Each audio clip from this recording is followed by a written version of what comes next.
Good evening, everyone. We're going to begin our regular Board of Selectmen meeting for July 15th at 5:30 p.m.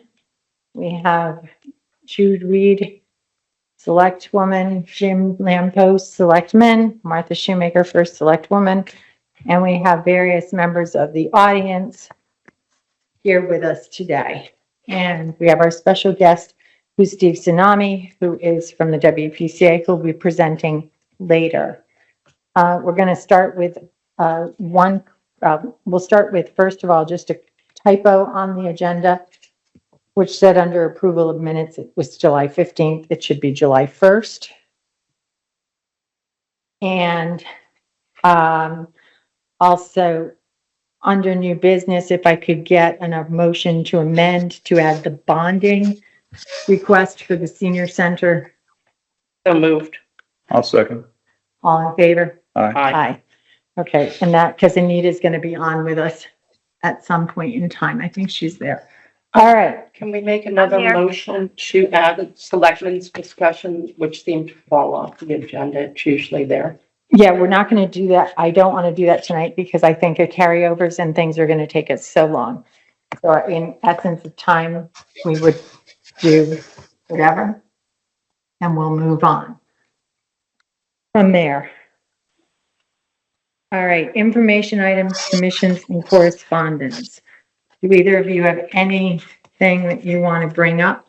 I received 4 emails, and I can print them out and give them to Suzanne if you want, regarding speeding, construction vehicles, and traffic on Ferry Road. Yep. Those were received from Susan Bates, Mary Devens, Ann Redfield, and Steve Bates. I received those as well. You did? Okay. Yes. So, Yes, okay. nothing beyond that, though. Anything else? Not at this moment. Okay, I do have another correspondence via text, and I would have brought this up at the selectmen's discussion, but Sharon Waxenbaum from Temple Beth El asked me about perhaps getting some sort of historic designation for the temple. They've been continuing seasonally uninterrupted since 1947. And she also asked if there was any way the town could help with security during services. They were feeling a little naked down there. And even if it just meant parking a Ranger car there during their weekly service. So, do you know when that is? I have the hours and I can show that later. Okay, okay. We can talk to Matt or see what we might be able to do. Even some drive-bys. So I've had a number of correspondence, one of which came in on Friday, and I believe this was a letter to Limelight as well. But did you receive a note from Howard Margulis? I read what was in Limelight. Okay, and did you saw it as well? I read his Limelight submission. Okay, so I think this is exactly the same thing, but basically talking about how projects take so long in town and things that we could do to help them. And I'm going to include these in the minutes. We also received many letters. Kudos to the police for and the Rangers for the July 4th weekend and July 4th and the weekend following from the beach community. Andrea Fenton and Deb Tulisano also weighed in. Andrea, especially about the accident that occurred on 156 the night of 4th of July and how quickly people took to responding, how quickly everybody responded. We also had an email or two about amending agendas as far as some of the commissions changing agendas at the last minute and people aren't notified that they're changed, and how difficult it is when you want to be a citizen involved and you don't know that item is coming up. So we've asked to try to certainly not vote if you're going to discuss something perhaps, but not amend the agenda to include something that's very vital to the town. As far as think a lot of this goes through some of the land use things that they saw. They were concerned. I don't have any particulars. So they just asked if we could try not to amend agendas on the night of the meeting. And of course, we just did it, but we're in a time zone front chair for this. We had a request for FEMA maps that had been handed out earlier in the year around March. We also received information for Bound for the Sound, which will be held on 9/21 of 24 from Rob McCarthy, and he's working through his things. Would all those people online please mute yourselves? Thank you so much. Had a question about property assessments. The new property assessment system had some questions about the Button Ball Road, the flooding, and the Ferry Road issues that Jude brought up. Also requests for a traffic study for 156. And Rivercog sent out a notice to all of us to see if we'd ever had requests for ASL interpreters at meetings. And the majority of the towns that responded said no. And then one of the towns that did say no, actually that night had an ASL interpreter show up at one of their meetings. So that was interesting. I also had a request for regarding a tree from Brown's Lane, and that was looked at over the weekend by Tom Degnan, and we're still doing some sleuthing on that to see if it's diseased or not. And then I also received just this afternoon, Department of Transportation informing me that they're implementing a pavement preservation project for the 2025 construction season. I'm assuming we'll get more detail. They will not be holding a public information meeting about this because this is going to, a section of I-95 in the towns of Old Lyme and East Lyme has been identified as a candidate for this preservation project. And they'll be developing plans to overlay a section of Interstate 95 from just after the Raymond Baldwin Bridge at mile point 78.9 to about the Rocky Neck connector. And they'll be doing design completions for September of 24, and construction is anticipated to start in the spring of 2025. And there are a number of bridges in our town. This will all be put into the minutes so that you'll be aware, but we will not have to worry about construction questions on this until September of 25. Okay, so approval of minutes. Jim, I appreciate that you sent me a note requesting this be put on the agenda. I had completely forgotten that this had not been done because we had deferred it.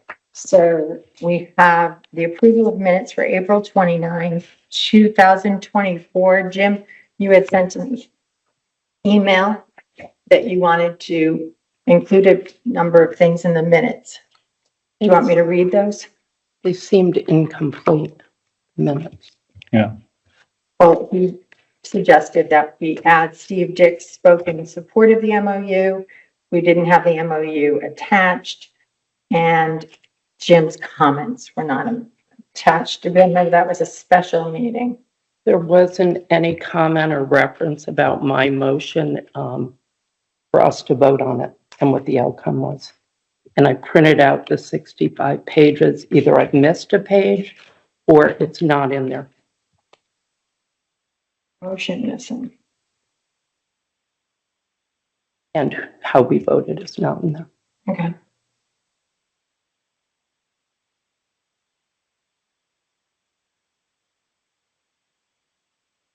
Okay.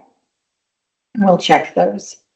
And get, so the corrections would be that we would talk about adding Steve Dix to the list of speakers and support. We will attach the MOU. We will also do Jim's introduction and his comments that he did, and we will add the motion to those minutes. Is that correct with everyone? Any other changes? No. Also, when the meeting ended,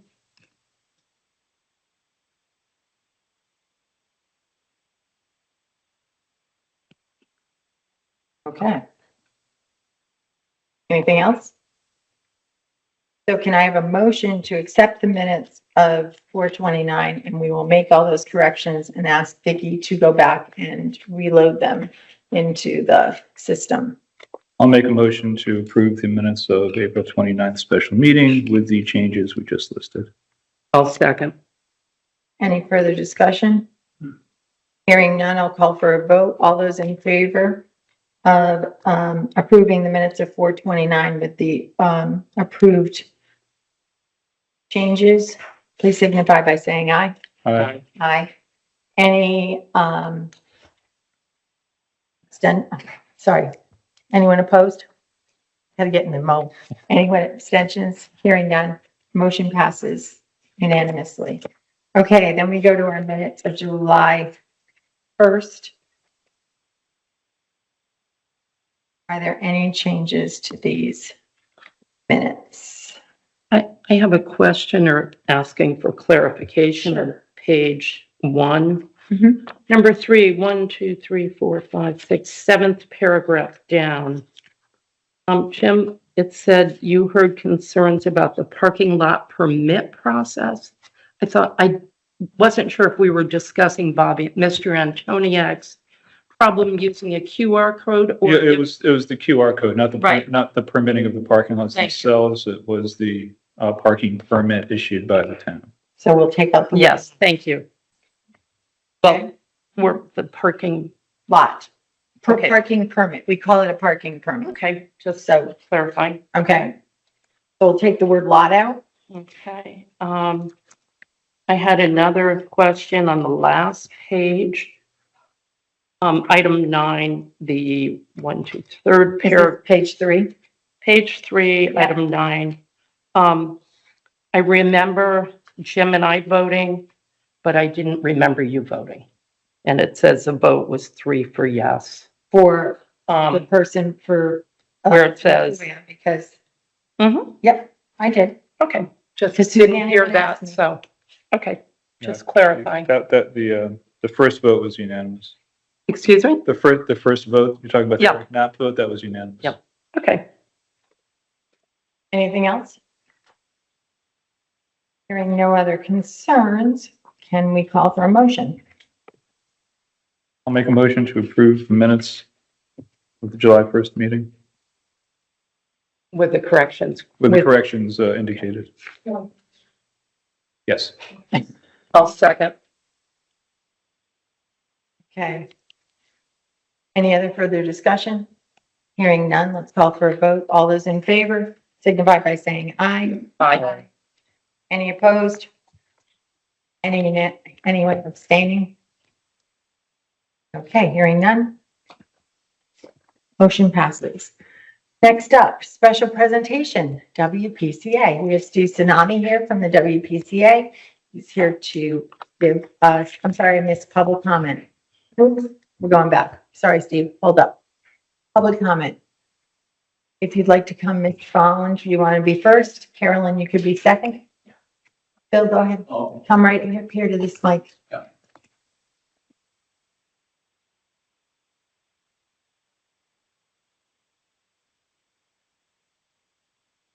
Hi, Bill Fong, 6 Tons Lane. And I am a former member of the Halls Road Improvement Committee. And I'm kind of here this evening to talk about this subject. I enjoyed my time very much, even though it was very, very brief on the comment. But some very nice people, very competent people.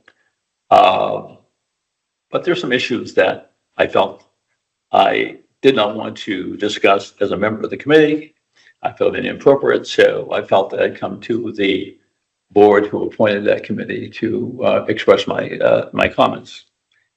And I have a request. My request is that that the board consider appointing a member of the board of this board to that committee.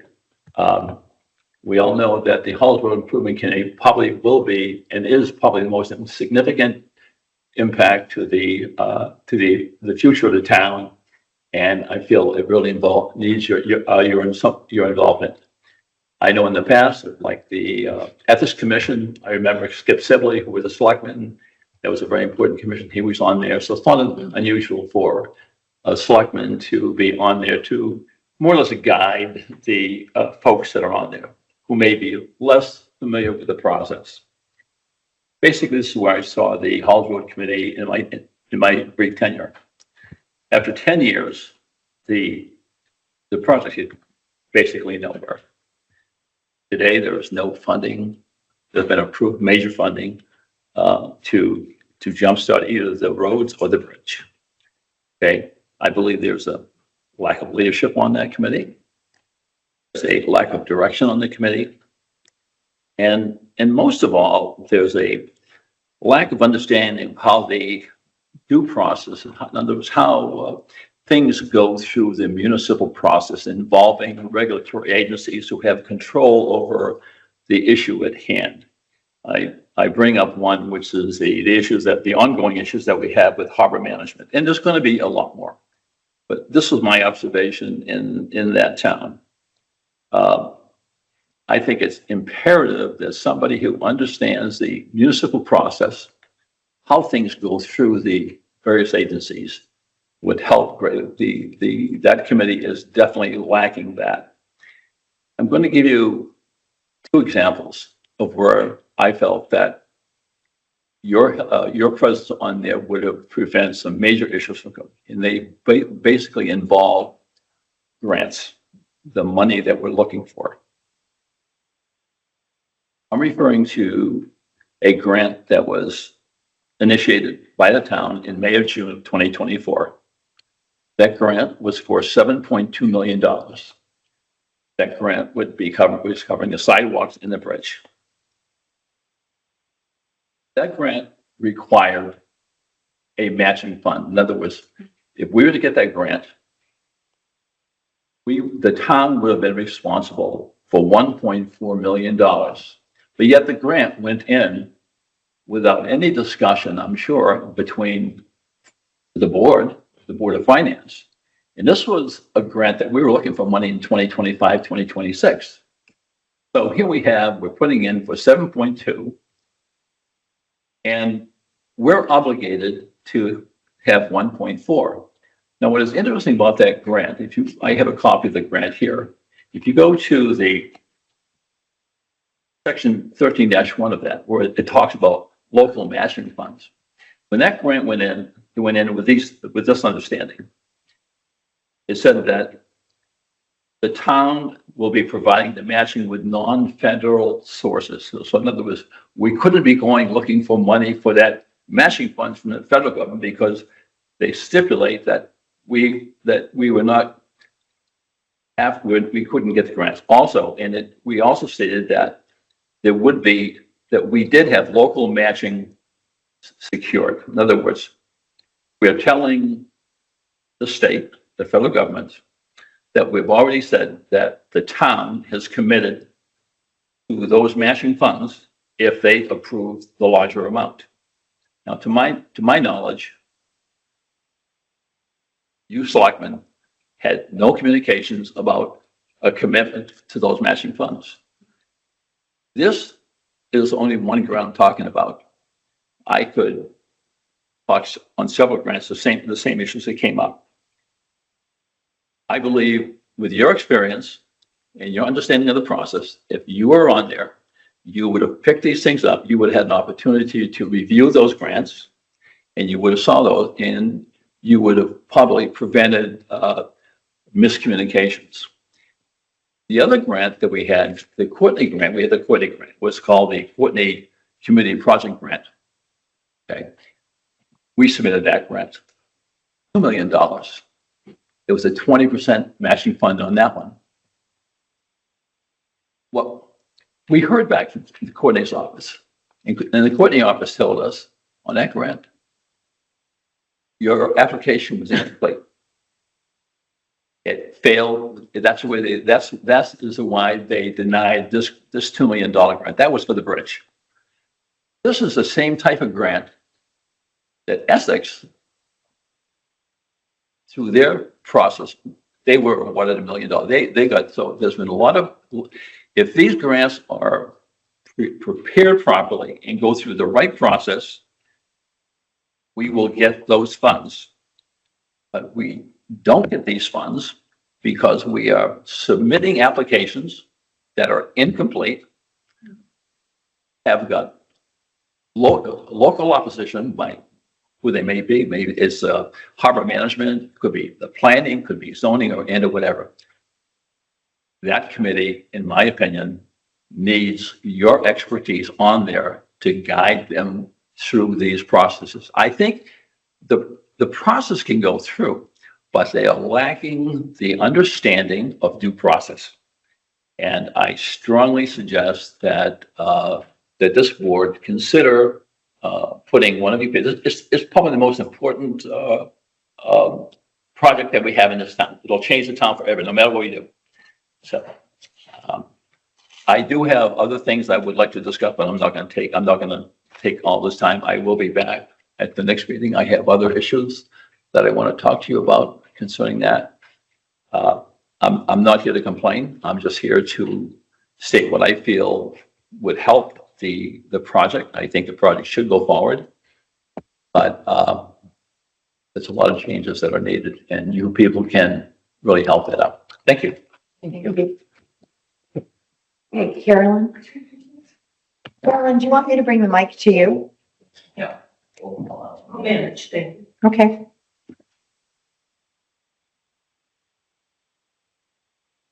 Thank you for asking. That's the one good thing about a portable mic. Yeah, right. My name is Carolyn Miranda, and I live on Biscayne Boulevard in Illinois.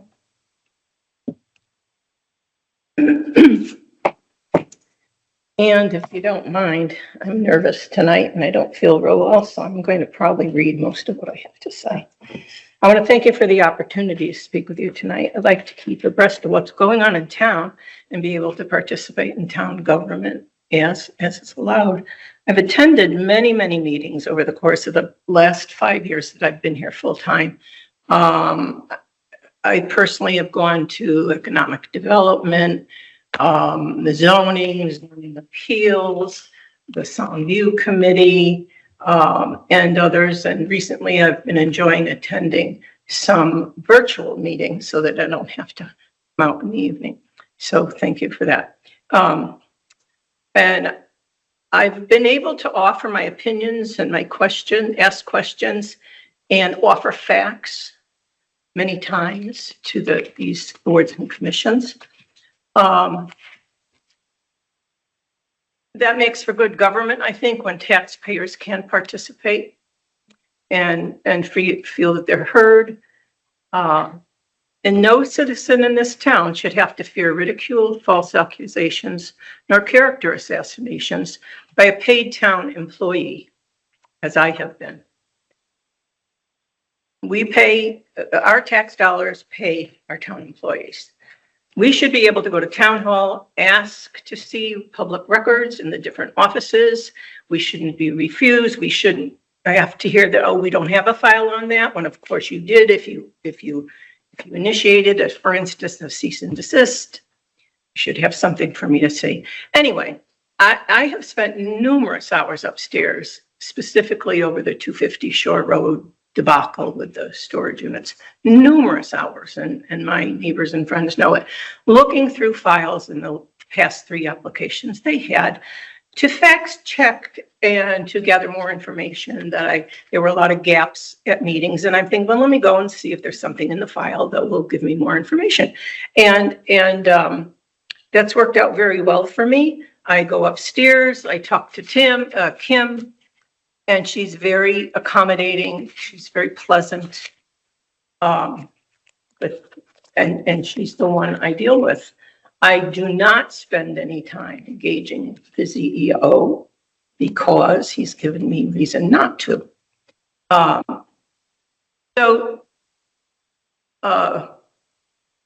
When we have topics before these commissions and boards, we should expect that people on the boards will listen respectfully.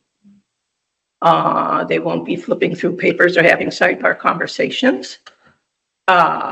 We should expect that they might ask us questions, or we might be able to suggest a question to them, or they might want to offer a comment if appropriate, and that's happened over time. Recently, a print edition of an email from Town Hall was leaked, unfortunately, to the Examiner. And I seem to be the brunt, been targeted by the CEO and been accused of many things that I've never said or done. In fact, I very rarely have ever engaged in any conversation whatsoever with Mr. Knapp. Rather, I talk to his assistant, who's always very pleasant and helpful. I have asked him a few questions, but I never get reasonable answers.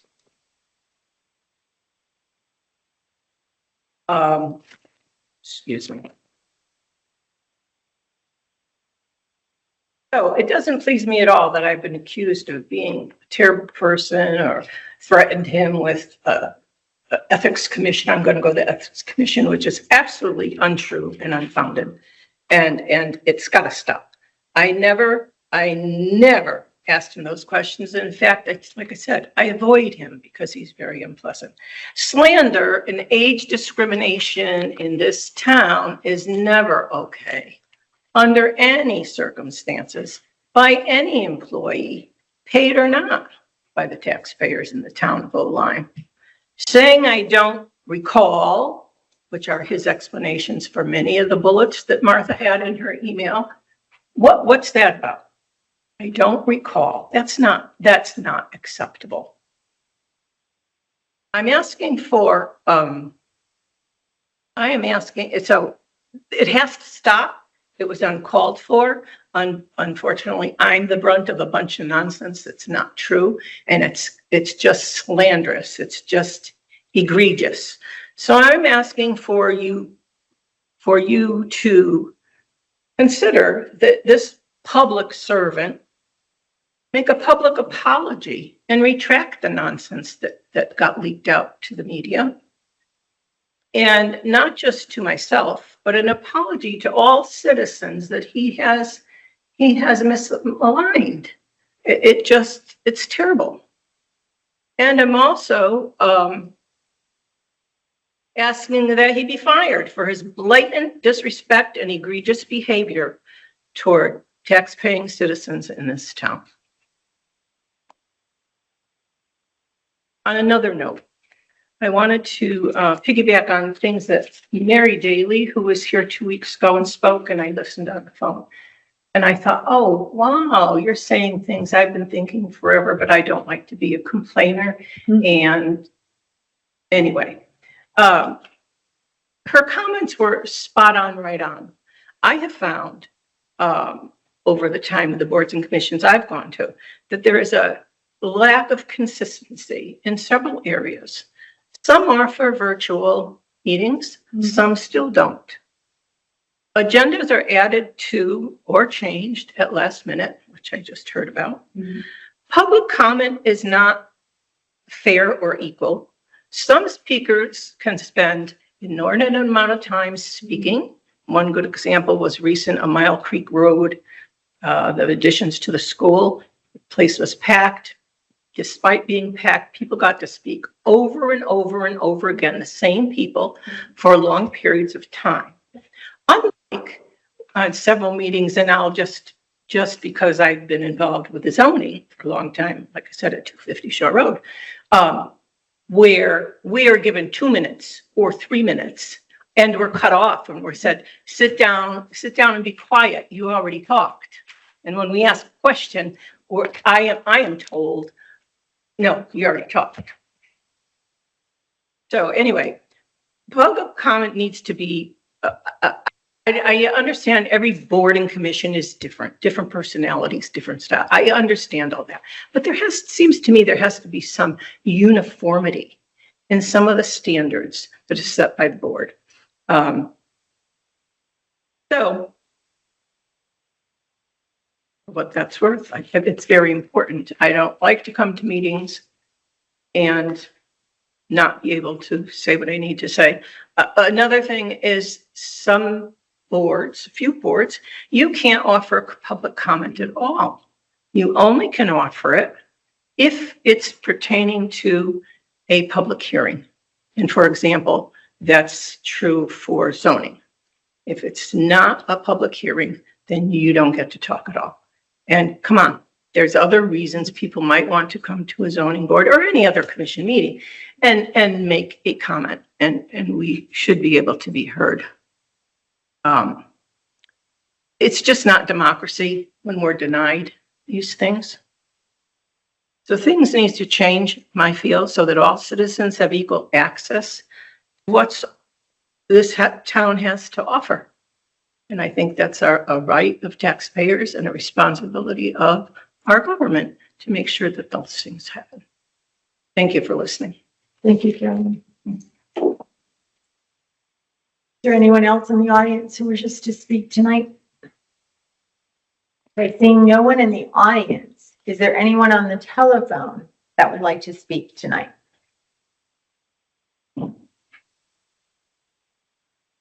Anyone on the phone? If you're on the phone and you'd like to speak, please unmute yourself and introduce yourself. Going once? Going twice? I see one person unmuted. Would you like to speak? The 203-915 number is not okay. All right. So seeing none, that is the end of public comment. And Steve, we are now ready for your WPCA presentation. Thank you for being so patient. Pleasure. See if I can share this.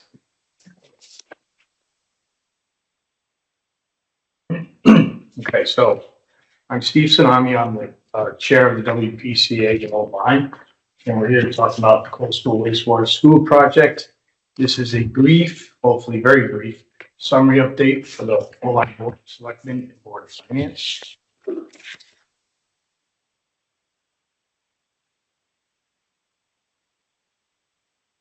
Agenda for, Steve, yes. people are indicating that you might have to speak up or use a microphone, please. So the agenda for tonight will be to provide a brief background on how Lyme WPCA went from sewer avoidance to promoting sewers at Soundview and Area B, provide the status of the Old Lyme Regional Wastewater System, and provide a detailed outline of the funding being offered by the CTD to ensure that the projects are considered financially viable under the definition. And Steve, you'll send us this slide deck, correct? Yeah, if you want, I gave you paper. copy. Right, I can do that. If you send me this, Sure. no, it's actually easier for me to scan it in. I'll scan it in. Do you have an extra paper copy there? Yeah, Yeah, there were 5 I printed. gave one to Suzanne. I Okay. thought she put it in the here, middle. I'm sorry. But you can keep that. I'll make copies for board finance tomorrow night. I can send it out. No, I'm good. Good. I like paper copies. All right, so some definitions which pertain to how we got into putting in sewers. Consent order. Consent order is a type of order issued by the commissioner. It is not a contract. It should not be labeled consent agreement. A consent order is enforceable as an order, which means that statutory penalties are applicable for noncompliance. And a lawsuit to enforce the consent order will have precedence in Superior Court over other lawsuits. Equivalent dwelling unit. Unit of demand on facilities equivalent to a typical single-family dwelling. We use EDUs in determining the assessment that will be applied to each individual in the user's district. Benefit assessment. Benefit assessment is a charge that a municipality or wastewater district places against the property to recover the cost of capital expenditures for the acquisition, construction, or upgrading of wastewater collection, conveyance, or treatment facilities. Major events leading to the sewer project. In 2010, there was a vote to conduct a wastewater study. This was done long before my time, but I guess people felt there were pollution occurring down at the beach, and we decided to have a study to determine whether there was pollution or there wasn't. 2011, Fuss and O'Neill did a facility study, basically going out and surveying the areas to see what could cause of any pollution or whatnot. 2012, Fuss and O'Neill had determined that there was current on the beach, mainly for the three beach associations, Miami Beach, Old Colony Beach, and Old Lyme Shores. And they came up with a centralized wastewater management plan. 2012, after that, the consent order was issued to the beach associations by the CTD, which basically stated, we agree with the analysis, you are polluting, you have to come up with a way to remediate your pollution. At about that time, Old Lyme WPCA retained Woodward and Curran, another engineering firm, to investigate our area, Soundview, Area B, and I think White Sands at the time. The eventual outcome of that is that the DEP said it was economically unfeasible to sewer White Sands as the density is less and it was cost more. But that Soundview and Area B would have to be sewered or has a central waste collection, and that further study would be done at Hawks Nest. In 2016, the beach associations entered into a common cost sharing agreement for shared infrastructure. Sewer systems are basically broken up into two distinct areas. One is gravity, where it comes out of the house, goes to a centrally located low location, where a pump station is there, which will then forcibly pump it through pipe, pressurized pipe, to wherever it's going. In this case, we've designed a pump station that goes from Soundview near Pond Road out to East Lyme, private pump station. From there, it gets pumped to another pump station. From there, it just keeps going until it hits the London wastewater treatment facility. But that's done through pumps. But the gravity is just done through gravity, just flows down. Beach associations in 2018, the beach associations signed an intermunicipal agreement with East Lyme and London. So they got the instrument that allows them to send their wastewater through East Lyme and into New London to be treated. At about this time, our Old Lyme WPCA, after submitting several options to the DEP for approval, one being a shared large septic system located at Cherry Stones, which was denied by the DEP. And we were advised by our engineers that really the only thing the DEP would accept at that time would be sewers. So at about this time, we started looking at plans to sewer Soundview and Area B. So the BA signed that intermunicipal agreement. We realized that we were going to have to sewer Area B and Soundview, so we had a referendum which passed overwhelmingly on August 13th, 2019, with 883 yes votes to 565 no votes. So there was an overwhelming amount of people that agreed that sewers were the avenue to take to handle our pollution problem down in Soundview. In 2020, there was a unified consent order issued by Connecticut DEP, which now included Old Lyme as a polluter that has to remediate their pollution problem. In 2021, we've had designs issued. The beaches were ahead of us. They were in the lead for the shared infrastructure as well as each individual gravity section. So Old Lyme Shores, Old Colony, Miami Beach, each have their own gravity feed system that will go to the central location. Each of those systems are paid independently by each WPCA And they're gonna share the cost of, the infrastructure going from the pump station out into East Line, and then ultimately to New London. In 2021, all the bids, were well over budget. It was a project that started basically in 2010. So using those estimates and getting bids in 11 years later, we're well over budget.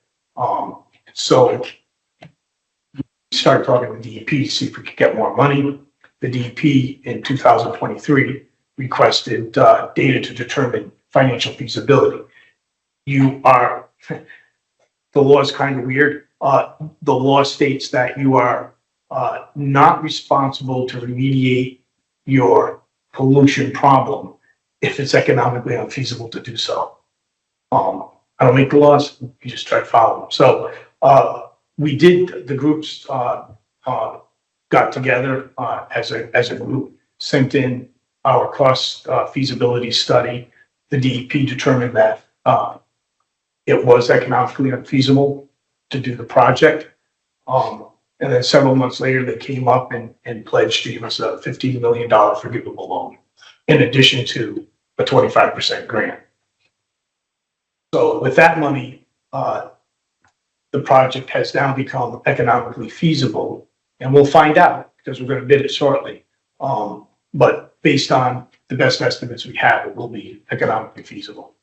So together with the Connecticut DEP 25% grant and loan agreement, forgivable loan, it finances this whole project down at the beach, each entity getting 50% of what they're going to spend. So if the project comes in at $50 million, the DEP will grant out or forgive 25 million. And then the rest of the money has to be paid, which is financed by the Connecticut DEP over 20 years at a 2% loan. I'll just review this quickly. Why sewage versus other disposal methods? Well, biggest reason was that sewage was the only apparent option acceptable to the Connecticut DEP. But besides that, they're effective, they're inclusive, they're economical, they're compliant, they're supported, they're reliable, they're maintainable, and they're safe. There's very few downsides to sewers. The only big downside is that groundwater or water that, if you're piping in water, I guess it doesn't matter. But here, if you're using wells to have your water, you're not replenishing your aquifer because it's being shipped off site. But the amount of water we're talking on a daily basis is minimal to the aquifer that we have. And so we decided to go to sewage.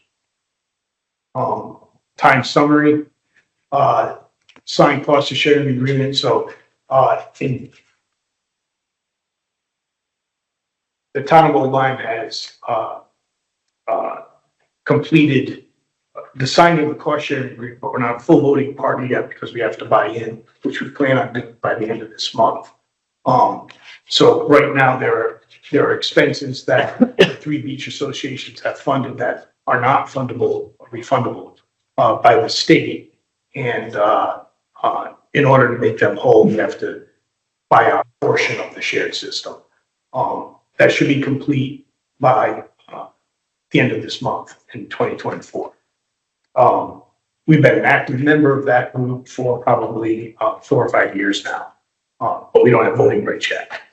The CSA, Lisa signed an intermunicipal agreement with East Line for conveyance in London for processing. So we've completed that. We have agreements with East Line. We have an agreement with New London that is in review by council. Terms have been agreed to by all parties. It's just wording of the contract. So it's just gone back and forth. We submitted our application letter for funding for clean water funds. So we've already been approved for that. Funding has been guaranteed. We've already been paid for our design portion of the project through the clean water funding. design collection of pipes and pump station. O-line is at 90% review for plans. They've been submitted to the Connecticut DEP last month.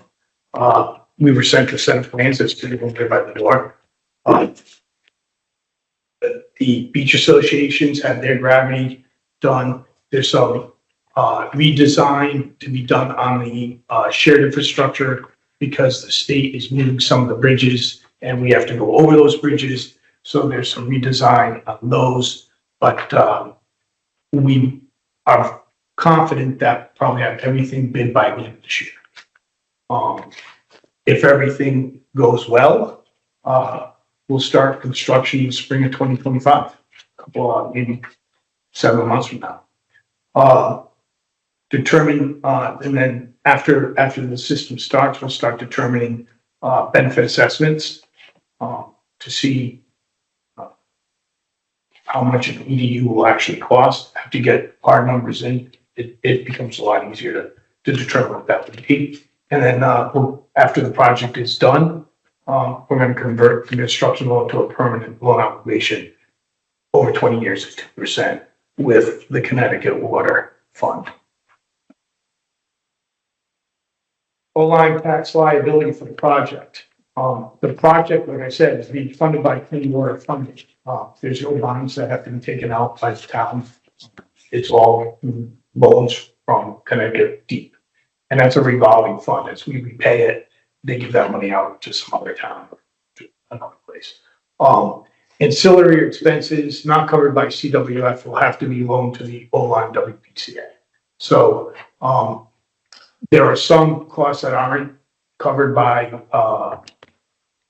the loan, such as like we purchase property, for the pump station, has to be mowed, has to be kept up, taxes have to be paid on it. Those are not covered by CWF funding. Those expenses would have to be loaned or given to the WPCA.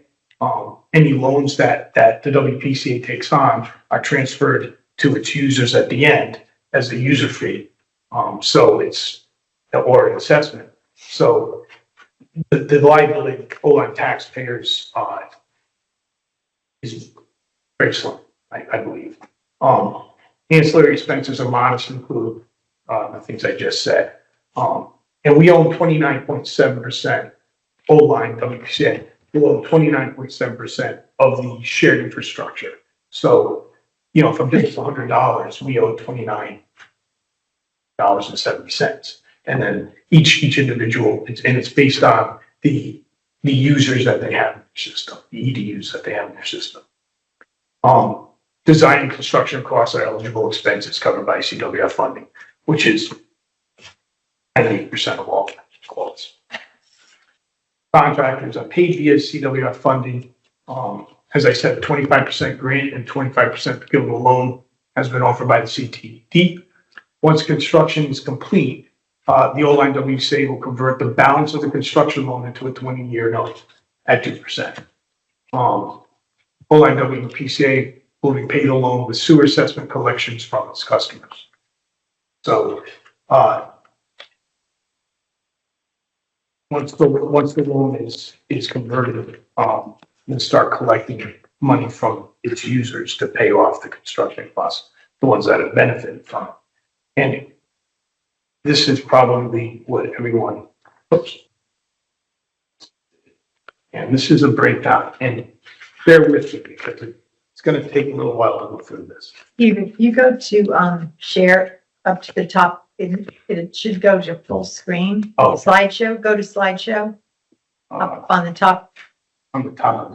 in the gray bar where it says slideshow. It's about the sixth one over after home. Slide. Nope, up top where it says Where? file, home, the dark gray. Up at the Dark top, gray. top bar. This part. Now go left.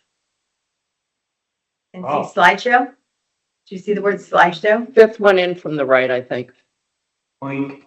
Keep control, going. Share sound, optimize Yep. people, stop sharing. No. Go left. Top gray, the dark, almost black line at the top. Keep going. Can you direct him? I think this should get blocking. This one? No, down. Down. Next line down, This one? slideshow. Slide. No, Oh, slideshow. Oh, There you go. go to that one. Okay. And say, from this current slide, now in the light gray, go ahead, go over, next two over, nope, go left. Left again, From- right there. From current slide, There you go. there you go. Now you've got it a little bit bigger. sorry. No, thanks for the paper. So this is an accounting of anticipated costs and final liability of O-line WPCA customers. And it's going to try to explain how, even though costs have gone up for construction, coupled with the 25% forgivable loan, the actual loan amount at the end of construction should be less than what we anticipated to begin with. So the shared infrastructure, there's two parts to this. There's the shared infrastructure part, which we own 29.7% of. And there's the gravity part, which we own 100%, but only in our section, Sound View and Area B. So we went out to bid in 2021. And the amount was $14,639,132. We've estimated, the engineers have estimated that since then, on the outside limit, they're not there to cut it tight. They're saying on the outside limit, you should probably expect a 25% escalation the next time you bid it. So from 2021 to 2024, we've added $3,659,783, which is 25% of the $14,000 that was bid recently, for a total estimated share cost of $18,298,915.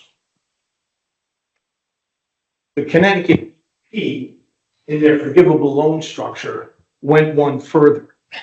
They increased their number and then added contingency to it. And so they're willing to loan us up to $19,285,478.98. So using the number that the VEP has, which is almost $1 million more than what we anticipate the actual number to come into, with the shared liability of Old Line owing 29.7%, we would owe $5,000,007. We would not owe. We would our portion of that loan, if it were utilized entirely without any grants or forgivable loan, would be $5,727,787,000. I could go through this with the other beach associations, but I don't think everyone cares about the other beach associations, don't mind. I think we're good. Okay, so with a 25% grant, that reduces it $1,431,946. Another 25% loan reduces it another $1,431,946,000, for a total liability, if we used all of the $19,285,000, which we said we think we're only going to use $18,298,000, would be, our liability of that would be $2,863,893. So to get to build a pump station, then bioxide the line down into East Line, our portion of that shared infrastructure, say loan, would be $2,863,893. On the shared infrastructure, on the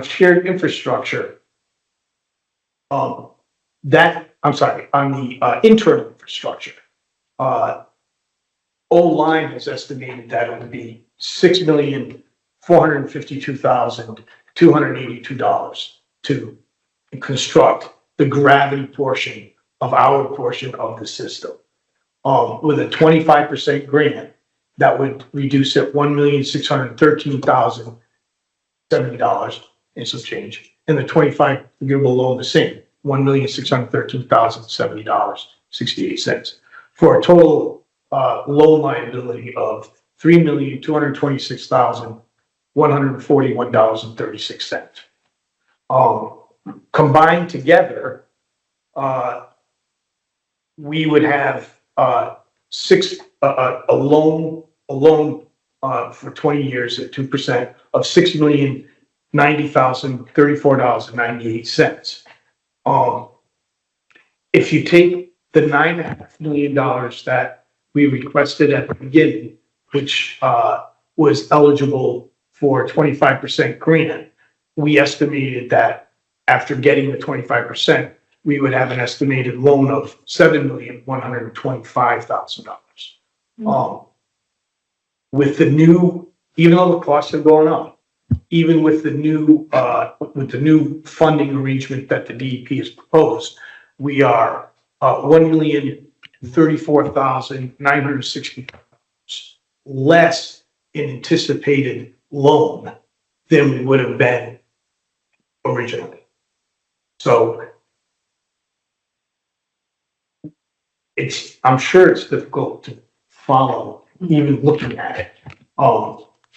It's basically costs have gone up, let's say 25% on a certain portion of this money.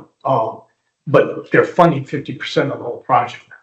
So it may have gone up $2 million, but if you get funded on 12 million at 50%, you're getting funded $6 million versus 25% of 12 million, which would have been 4. So even though it may have gone up, they're covering the costs and then some, as far as we know.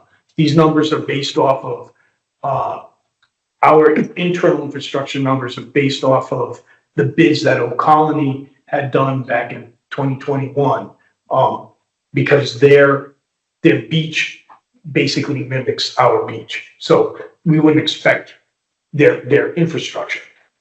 We wouldn't expect a variance very much. The conditions in which the pipe's going don't vary very much. So we wouldn't expect the numbers, the values to change very much between the two beaches. Whereas if we had a lot of ledge or rock, it wouldn't be a comparison. And so per EDU, based on these numbers, financed at 2% over 20 years, the assessed value per EDU would be $22,555.69, or $1,368 per EDU for 20 years.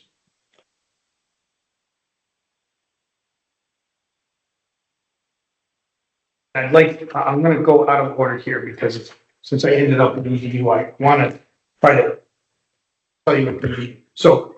Can I just ask a Sure. question? What is the average house for ED? What's their EDU average house? One, it would be one. How many are one EDUs? I believe the last time we went through this exercise, Frank Chen did a great Yep. bell curve, and I think 85% of the homes are one EDU. Okay. Some fall under. Commercial properties weren't considered at the time. Okay. We still have to formulate that, and some went over. But I think 85% of all the homes down there, which is basically 2-bedroom, bath, kitchen, Great. are one EDU. Thank you. And Okay. it's calculated by square footage, not bedrooms or bathrooms, correct? Let's see, Frank's was by square footage, yes. Is that consistent through the beach associations, or does each beach association calculate in its own way what an EDU is? Yes. We're using the way we got 270 EDUs in our town is the engineer went through the data and said, we estimate 270 EDUs. Miami Beach's engineer did the same thing. So there is consistency at the beginning. There may not be so much consistency though as a group we are trying to be consistent. Some beach association, I mean, the beach associations are not only associations, but they've also been recognized as individual WPCA's. Right. They really have the ability to figure out how they want to charge any way they want. We would like consistency, however, I may say that. We're working towards consistency, so one person doesn't say, well, how come they got charged totally different than we did? So we brought this up as a group and we are trying to come to terms. The EDU, I mean, the cost is the cost. You know, it's gonna have to be shared among everyone. We're trying to find the most, the easy, the fairest way, I guess, to break those costs up. You could say one house pays one EDU. I mean, that could be a formula. It's just that, you know, you run into some lots there that have a 300 square foot house. Others have a 5,000. Is it fair for each person to pay the same? There are arguments both ways. Our WPCA, has revised their EDU determination on how to calculate EDUs twice. I'm sure we'll review it again. We want it to be as fair as possible. But I think the goal is to have a large portion, and 85–90% pay the same because they all have shared typical homes, and the outliers pay less or more based on what it is. I mean, Just while we're on the subject, Steve, do you know the square footage that one EDU equals? This is roughly 1,200, I think. I think it was a range of maybe 950 to 1,200. I mean, it was a tight range, but anything over that, and you know, it doesn't take much. If you're over, it's not like if you're over 1,250, you're going to pay 2 EDUs. Right. It might be 1.1, or Okay. you know, it's weighted. It's very weighted. Frank, I think that burned Frank out. He left after he finished that. It was a long process for him, and he did a great job. And we will be reading, but I hope that everyone feels it's a fair calculation, and that the calculation has to consider that we will strive not to go over what the assessed increase in property is. So, you know, we've had an independent appraiser that looks at properties before and after installation of sewers. And he is determined that we should be well within the assessed increase. So we can't charge more than what the value of the house. We can't assess more than what the value of the house has increased. So you go through a house and it's increased, let's say we put the sewer system in, it increases each house by $10,000. We couldn't assess them 20. That's not allowable. We could assess them 10. But we looked at the data, and I don't see how we would ever get, unless the state withdrew all funding, there's no way we would get up to the anticipated increase in value for the land. He talked, you know, a lot of most homes that have a sewer that goes through that have problems with their septic, and this is another reason why I want to go through this, but is that you know, they'll increase 10 to 20% in value depending on where they are. So I feel as though we're well at 22,000. I think we're well within. We're in safe range there. So let me go through the summary here, and let me try to, you know, so there are other things. So let me go through the summary. The town goal line was ordered to remediate pollution and sound use. The apparently acceptable method for remediation is to install sewers. Now, there's a lot that goes in that. That's the DEP telling, you know, we have to run a plan through the Connecticut DEP. We could run them continually until we end up with sewers, but we took the advice of our engineers and said, you know, they're only gonna, I thought the biggest shot that we had to not have a sewer going down to New London was the shared septic system at Shepstones. When that was denied, there's very few options, because one thing I want to impress is that almost every lockdown has a non-conforming septic system. They're not, in today's codes, they're not conforming. There are always variances. The lots are too small, the water table's too high. So putting in a special septic system like one from that's aerated and has a mound and everything, I don't know if that would cost less than 23,000. I don't think it would. I mean, I don't think it would cost less than what you can put the sewers in for. Especially since they're not funded. You have to come up with whatever money is you know, you have to come up with that money up front, whereas this is financed at least at 2% over 20 years. But Steve? Yes. The users will pay in addition to that 1,300 a year for the use, unlike, someone who may have spent 22,000 for a special system, then they're responsible for pumping it out. I'm not advocating either way, I'm just saying, there are other costs involved. There are other costs, which Right. in most towns runs $400 to $600 a year. Okay, Now, I don't know what ours will be yet. But it could be that's for 50. maintenance, you know, it's a new system, it shouldn't have any, okay. very little maintenance. So in addition to the 1,368, a user could anticipate another 400-600 a year in addition, so In a- close to 2,000. Right, Okay. and the $400 to $600 doesn't end after 20 years. Oh, That's a yearly fee that Right. that go on to support Okay, the system. So yes, in that regard, yes, but I mean, in similar situations in Old Saybrook, they're putting in $80,000 septic system. mhm. So relative to 23. No, understood, I just wanted to, Yes, but Have that the is whole true. cost. I didn't Okay. include that. I didn't include that because it's not included in this funding. Got it. Yeah. So, due to the increasing costs of the systems that were proposed, the DEP, and we're the first town to get it. This is the first time it's ever been done.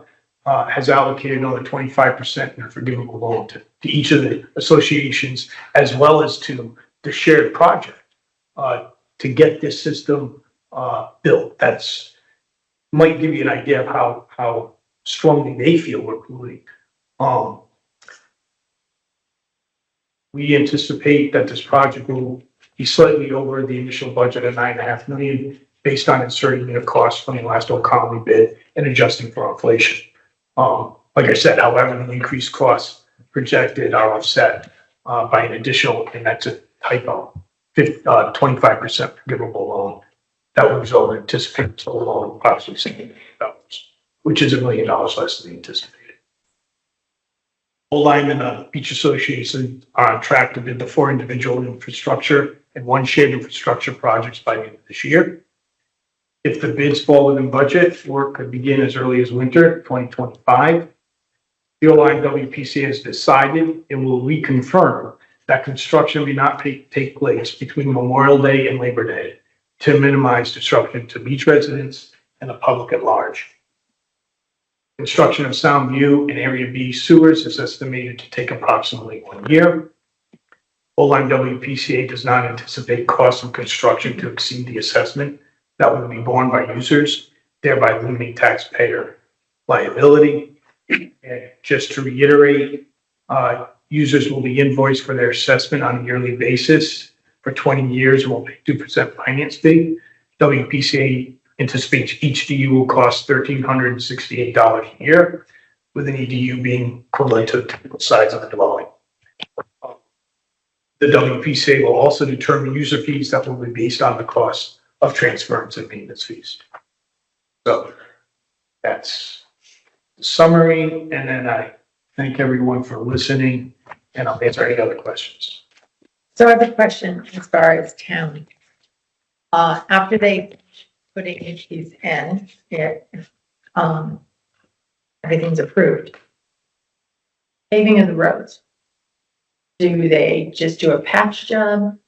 I'm assuming if they do, then we are gonna have to do some funding for No, pavement. so usually in the contract, usually in sewer contracts, there's temporary paving that you pave either at the end of every day.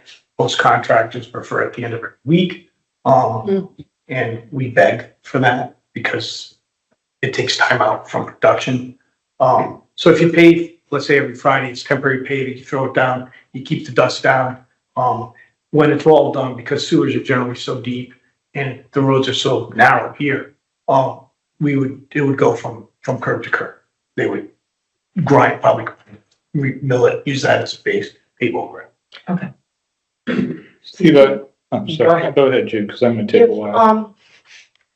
If the lines from Old Line to New London are inadequate and those have to be expanded, how does the user and the town pay or adjust for that?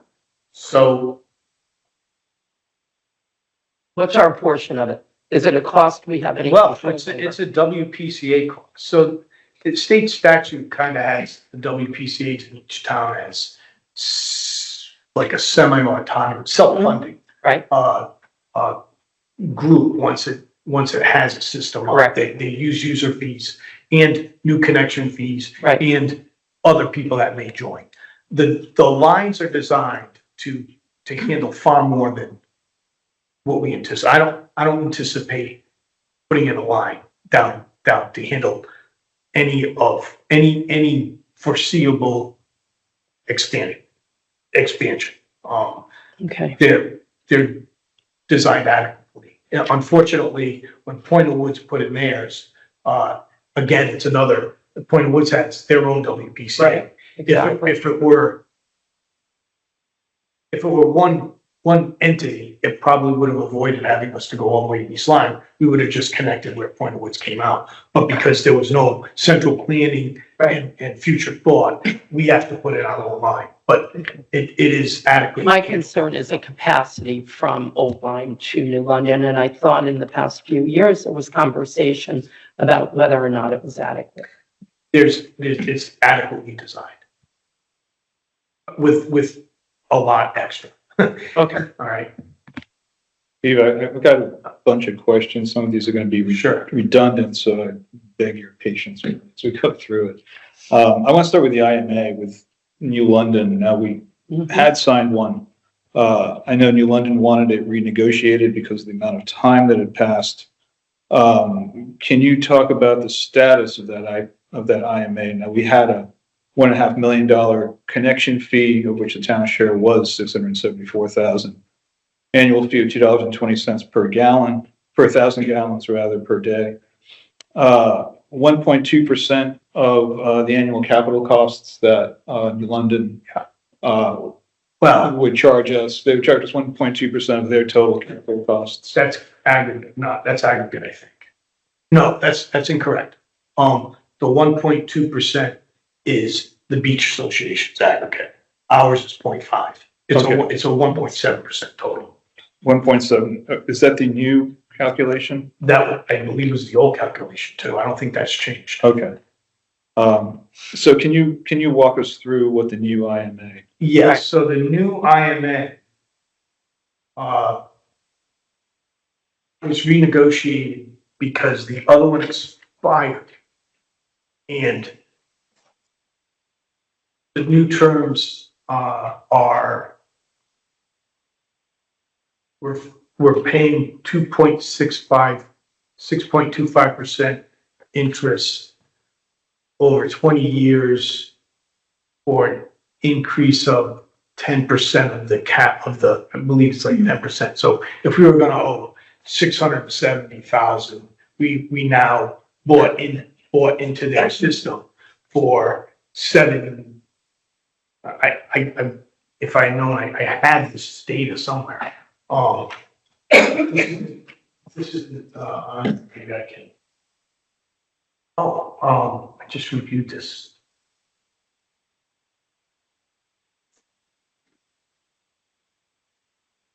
I'm sorry for taking. I did, All right, so, they accepted this offer. This is, oh no, this is it. So, the new contract increased the buy-in amount 9.32% from the original.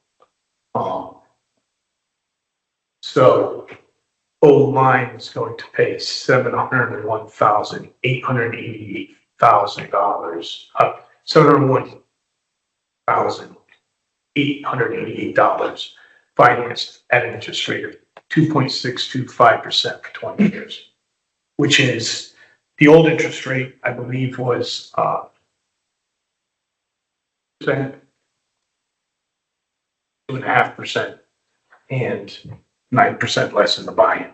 It amounted to, I think, $1.80 more a month per user for the entire thing, and we felt that it would be better to have the agreement in hand than fighting with the one. We could have argued that we didn't feel as though the old contract expired. We had a right to negotiate.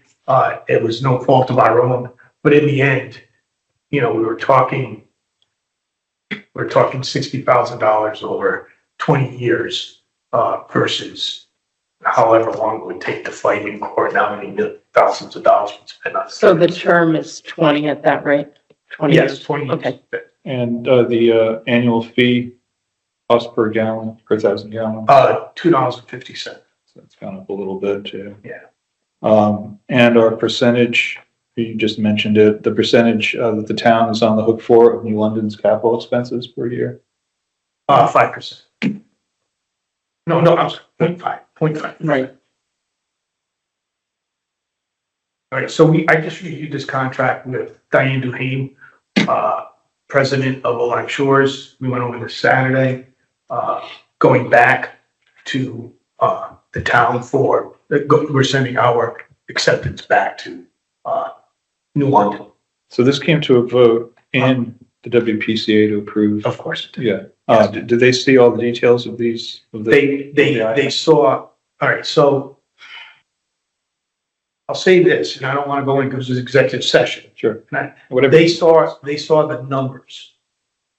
All right, the contract will also go back to the WPCA to be authorized to be signed by Martha. But I can't have a contract written if I don't have approval on the terms. So the terms were agreed to. It's the 2.65%. Okay. And this is going to be, correct me if I'm wrong, I may be on this. Old Colony Beach is going to be administering the IMA with New London on an annual basis, and our contract would be through Old Colony Beach. Is that correct? The way it's written now, that is correct. We've put language in.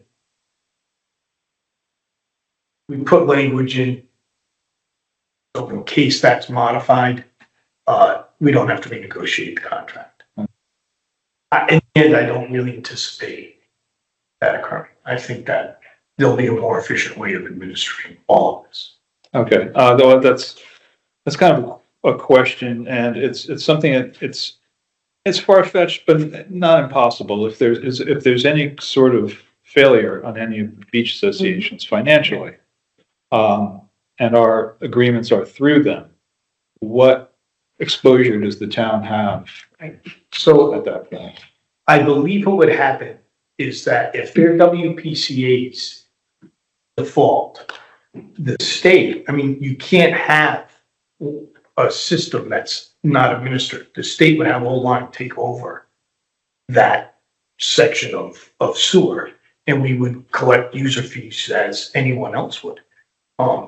So it would be on us, not one of the other beach associations to take it over? I can't see the state saying, "Oh, Colin, you administer." I think the state would go the other way. Well, I understand, but it's not written that way. It's- These are assumptions at this point. Well, we can't really determine how, what the state would do. The users are there. Someone is gonna collect those fees. Right, and someone's going to have to pay to administer all this Well, that, so, through their individual WPCA. so that's, you know, we've been in, there's a new discussion. So we've taken this step by step. We need plans to bid. We're almost there. Yep. And now we're talking and thinking about how we're gonna administer this system. Exactly. As a group. And I think it will be as some type of group. I don't think many people in the 4 WPCAs feel as though in the end, this system is going to be administered by 4 WPCAs in a common WPCA for the shared infrastructure. I think there's going to be a much more efficient representative way to do that. Now, when we connect to New London, assuming we do, we're gonna be part of CCOG rather than RiverCog, because CCOG controls New London, Waterford, East Lyme. And CCOG has in its mission statements preference of having a regional WPCA. Groton, New London, East Lyme be one WPCA. What's your position on that? Well, I know that, I don't have a position on them. I would like all of our WPCs, including Point Woods, because they're part of the town, to form a regional WPCA. All of the old Lyme. You mean a WPCAs? regional for the town? All of the old, every individual WPCA should, I don't see, we're gonna have 5 WPCAs in the town of 7,500. I would like to see some mechanism. The only problem is, and we've discussed it, but the problem is that the state statute says only municipalities can enter into regional WPCA. The beach associations of Point Woods are not municipalities. Exactly. I don't see if we try to get them to change the statute, I don't think they care. You know, I think it was written municipalities because they didn't even realize that our situation could actually exist in the state. Right. We're the only town that has, there's no other town that has multiple WPCAs. I feel deep down that the only way to effectively administer this is that. I mean, Well, it's, Do Groton Town and Groton City operate as one WPCA? yeah, it's all under, yeah, Department of Public Works. but yeah, it's Groton Utilities runs Okay. all of that. So actually brings us to kind of an interesting point. There's been a lot of controversy over, because we have all these different WPCAs within a small area. We have what's been loosely called the Alliance, where we have leaders from each WPCA meeting to make decisions. Some of these the town is being bound to them, at least through design. And the decisions aren't really subject to review by your authority or by the town. So I was wondering if you could discuss the role of the Alliance, the authority that the Alliance has over the town, if there's any review over decisions that are made in the authority. So I'm gonna have to take exception to what you said. Nothing that is binding or of any import to either Old Line WPCA or the town of Old Line is voted on without the individual all vote to accept what was discussed. So there's a difference between binding something. I mean, yes, we talk. We have monthly meetings. We have bi-monthly meetings. We have monthly meetings with the chairman and monthly meetings with the chairman and the presidents of the associations. They're designed to solve and coordinate construction activities, to determine whether we should charge the same EDU, but nothing is decided in that group, that doesn't go before the O-line WPCA for a vote or the individual associations for a vote. So nothing has been, I know people think that we're doing something nefarious, but without communication, it would be a total mess. I don't mean this to be a hostile question at all, because No, this next question is actually, I'm in favor of this, having usage based on meters. But my understanding is that was decided in the alliance, and that was not subject to review by the WPC. no, Okay. that's incorrect. Okay. And I know where this is coming from, and apparently 8 of the 9 people that were listening understood what I said. The decision by the alliance was to remove the meters that would be metering each individual WPCA of effluent going into the pump station. All right. So why would we do that? Well, the meters are $125,000 each to install. So that's $500,000 saved off the project. They require a lot of maintenance. Low flow, which you have down there in the winter, they're unreliable. And lastly, it required redundant systems, because if I live right next to, if some guy in Sound lives next to Old Colony, they have a line of Old Colony, the sewer pipe of Old Colony's going by their house, they wouldn't be able to connect, because it would increase Old Colony's flow and decrease our flow. So now it's going to be based on either a set usage fee. I don't know yet. I have a feeling it's going to be based on meters. I haven't said it's not. I said it hasn't been decided. These decisions haven't been made yet. They're just being discussed. Is that correct? Right. They correct. I mean, the decision to remove the meters has, they're out of the plan. It was voted on, and it's a good decision. I mean, it's not needed, and it was just a nightmare. I mean, you don't want those meters there. Believe me. I'm not taking exception with the decision. Right. It's just, So that's a design, but the decision on how we're going to build for the usage hasn't been discussed. I mean, meters have been tossed out as a viable option. I'm not going to argue. You can get the data from Connecticut Water, and we can build off that. Maybe that's the best and fairest way. I don't know yet, but all I'm saying is, I know someone has said that. You've decided not to use meters. We haven't decided anything on how to bill our customers yet. And that's what I was trying to say. All we've done is remove the individual WPCA meters from the design. okay. I guess, we're splitting hairs on it. There's just concern that, say the decision then was, we're going to remove meters for each WPCA, that this decision's being made without review from your WPCA. That it was made, that you made the decision with the other WPCA. I mean, all right, so my WPCA hasn't had anything to do with design.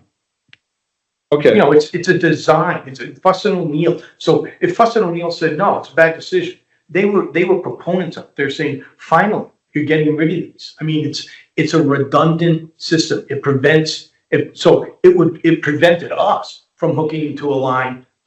Having this done this way, lets us remove the grinder pumps from our system because we can go into someone else's line.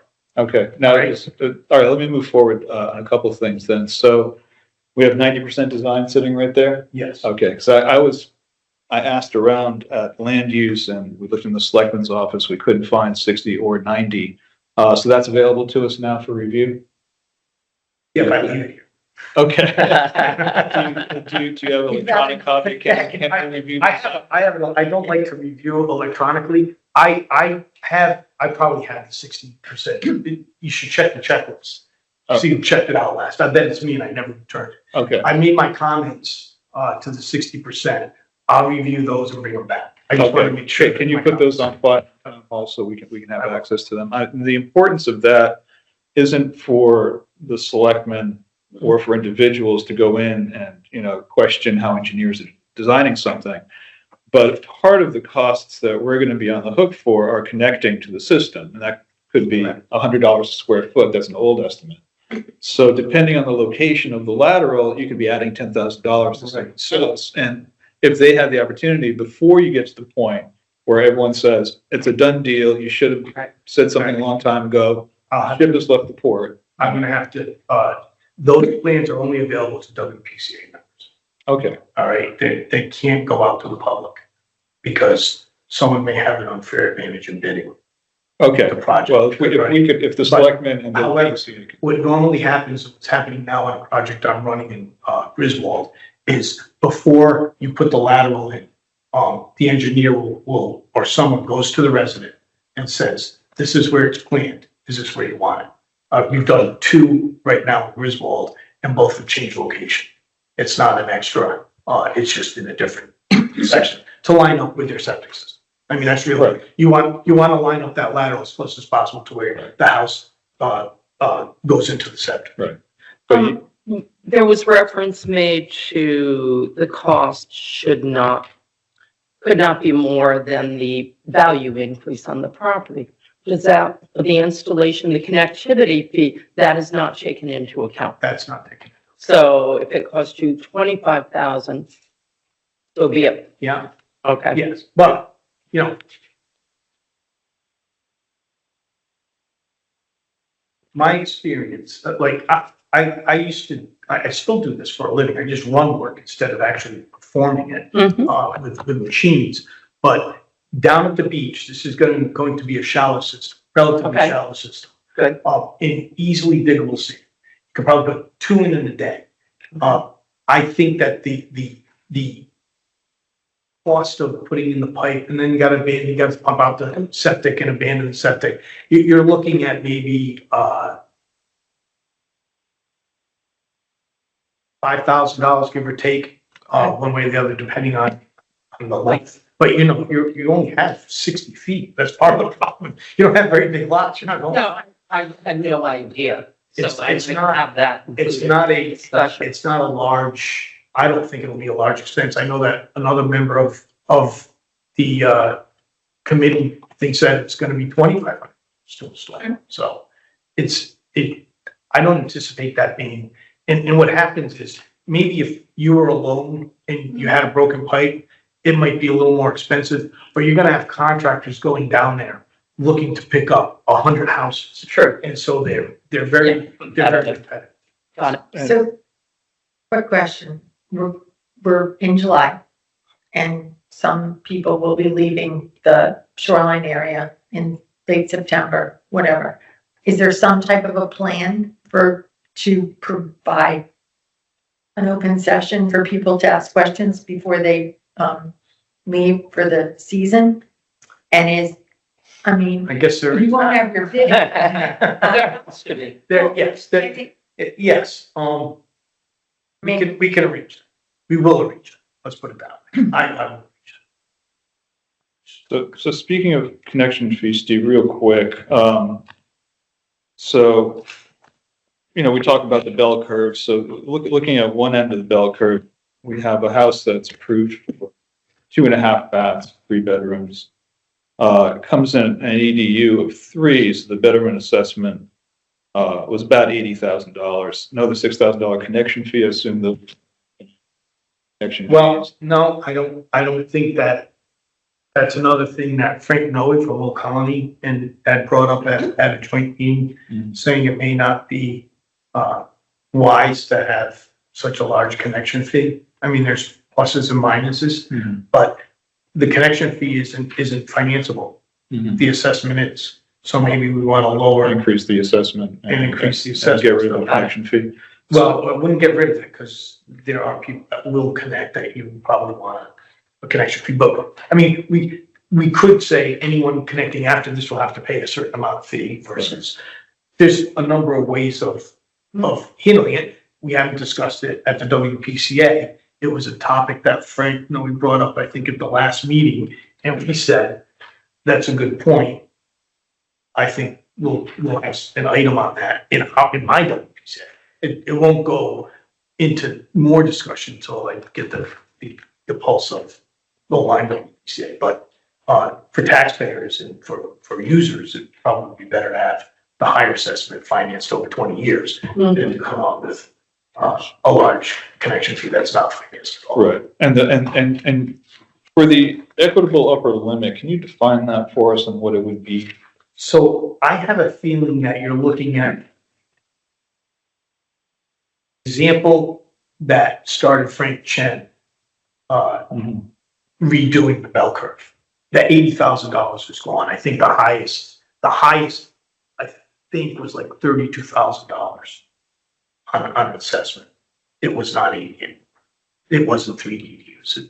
The bell curve really did, bring everyone closer and had the outliers paying a lot less, or a little more. You know, if you had a 600-foot home, you probably end up paying a little more than what that. Can you send me an update or send us an updated calculation on that so we know what we're? Yeah, I'm sure I'll find it somewhere. Okay. All right. I'll try and not just take up everyone's whole night here. But there are, we're moving towards, pulling the trigger on this, and a lot of people have a lot of questions. So I just want to have everyone on the same page so we're not making things up as we go along. So the DEP loan, the new one that's coming out, not the Clean Water Fund, we're talking about 25%, and that's going to pretty much max out at 19 million aggregate for all the beach associations together. Yes. Okay. So how they were able to do this is the DEP called the shared infrastructure a separate project. Okay. So but they can't, by law, they can't give more than 50% out. Right. So what they've done, instead of funding the shared infrastructure, $19,000 to $180,000, 100% as saying forgivable, what they've done is they've given 25% forgivable loan, 25% grant to the shared infrastructure and to our internal infrastructure project. Thereby, I mean, if you add our costs and those costs, it's 50% of the value of what we had to pay. And will each PBA have their own agreement under So- this loan? I say yes. I say yes. Bond counsel didn't interpret it that way. Unless I totally, I believe that the intent of the state is to have everyone sign, but have Old Colony administer it. So Old Colony, I mean, you need someone to this. You can't have all 4 people administering it. But I think that according to the state, my interpretation of what the state said, we'll all be signing on our CSA percentages. So in the CSA we're 29.7%. So that's what I think. The last conversation we had with bond counsel, he wasn't inclined to think that. And then I said, well, why are we even talking if we're not going to incur it then? We'll eventually incur the final 29.7% or whatever the loan is, but if we just get a bill at the end, I don't think we're gonna go over. I don't know why we'd be having a conversation.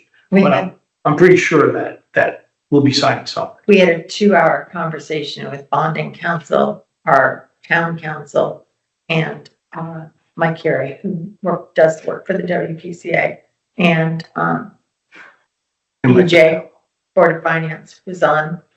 I mean, I can ask Scott. All these various questions. Can I, Scott, what's your, Scott is president of Miami Beach. Right. He was on the same phone call as I was with the state. What is your interpretation of that? Did it appear to you as though we were all signing? Yeah.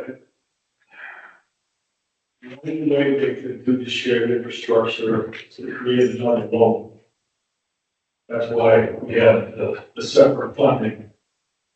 And what you're talking about is the monies will be, once the project's complete, the monies that loan is absorbed by the 4 entities. So it goes away, so you're gonna gain, so that's why a lot of councils need to understand that that money is, as you say, you're 29% basically is coming to the town when the overall PLO gets issued, a loan to the state, that will include your portion of the share. That share will be absorbed by the four entities. The reason for the Old County at the time, would change it at another point, but right now, Old County is the key entity that gets the building, but we all are CC with all building with the engineers of the state of Connecticut. So we see every bill, every invoice that comes through.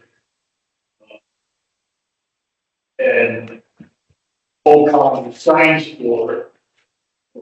They wanted one signature. When we made the agreement with the state, we have an amendment right now that is at the state level to get approved. So we're all bid and a few other items, but that piece of paper, the amendment number 5, will be signed by Old Colony, but all entities will also countersign on another sheet of paper, so the state feels comfortable that all entities understand whether it's being signed. So even though Old Colony is the head entity overall from a loan perspective, from the budget, well, it's all created that way. Look, this is, I'll at least put out, this is uncharted territory for this, for me. Well, yeah, I think that's why we have, a lot of questions that if we can't nail them down, at least we know what the questions are and what the parameters are. Thank you, Scott. That's great. So say one beach association has, we're just blasting through straight ledge to go all the way down one street, and a lot tougher than we anticipated. Another beach association, we've just got bull's liver and we got to sit there and, shore up the trench, or else we can't work in it at all. So those costs go up. Is this an aggregate number that Deeps is going to look at? Beach Association A, they've exceeded their site work by 30%. So has Beach Association B. But C and D are coming in at what we thought, but we've kicked up above that $19 million ceiling. Are we doing that on the basis of the individual beach associations, or is this an aggregate? So would that reduce our total number that's available to us? So in construction, you go out to bid. There's a lot of investigation done prior to bidding. So they'll actually go out and drill 156 to find out if there is ledge. Or it's already been done. They have soil, they have a whole boring lot filled with data for soils. So once it's fit, let's say the contractor bids, and let's say they estimate 500 yards. And then contractor bids $200 a yard to remove it. So that's what, $10,000 or $100,000? Whatever it is. Let's say you run into 600 yards of rock. That's only going to be 100 yards times 200. They can't just magically rise. Usually the estimates are higher than what's existing. As far as tough soils, unfortunately, and that's why they have bonds. Unfortunately, it's on the contractor. He should have put in for shoring. If he has worse conditions than he expected, it's on him. Your bid, the bid value in all intents and purposes is not going to fluctuate probably by more than 5%, 10%. You're not going to end up in that scenario where, and no, it's not aggregate. As far as I know, it's not. The way the contract's written, we're borrowing a certain amount of money and everyone else is borrowing a certain amount of money. So we could expect that even if Beach Association A, let's take the bid then. I mean, I've seen this, I've just watched two construction projects that site work really exceeded the budget and they had to the contractor had to renegotiate, actually, based on what they were pulling up out of the ground. The engineers didn't accurately. Well, that could be a scenario. Here, I don't think that's the case. But well, can we, all right, say it goes out to bid and Beach Association A, based on, the drill holes and everything, the investigation, it's going to be very, very expensive for Beach Association A. So that is not going to count against our 25%. That will count against their 25%. Okay, so our 25% is going to be set. Our 50%. Or 50%. But the shared infrastructure is going to be separate from the PBAs, and our particular non-shared infrastructure that's going to be on town streets is going to be separate from the. So they're all each going to have their own cut. They're basically 5 separate projects. Okay. Miami Beach internal, Yep. Old Shores internal, Old Colony internal, Old Lime internal, and then the 5th one being shared. And what if, when the bids come back, Beach Association A and Beach Association B say this is way too expensive, we're out, and we're left with Beach Association C and we're left with the town? How do you see Well, that? I mean, it could happen. I mean, I don't know. The engineers have gone through quite a number of crunching, I think, to ensure that scenario does not happen. But let's say it did. If it did, the state would have to come up with more money, because if 2 people can't perform economically, let's say it falls out of the economic feasibility, the other 2 can't. Because we're relying on 40% or 21 plus another 22%. We've already experienced where they said it's not feasible based on the bids that came in Right. and had to go back to the drawing. I mean, the engineers I mean, they've increased pricing. I don't see a 35% increase in pricing from 2 years ago. As a matter of fact, I see it come down on some of the materials. But, there is some material that dropped 50% from 2 years ago. So who's going to own the force main? All of us. Okay. It's shared infrastructure. In terms of maintenance, we're seeing Stonington spends about $40,000 a year just pulling wipes and grease out of their pump station. Mm-hmm. So, who is going to maintain Portland Avenue pump station? How do you see the maintenance costs? People flush stuff down the toilet they shouldn't be flushing, and it's going to be on us to maintain that station. We've seen stations fail numerous times in Mystic and Stonington. I'm sure it's because we have a lot of. Yeah. Number one, it's paid for not by taxpayers, but by user fees.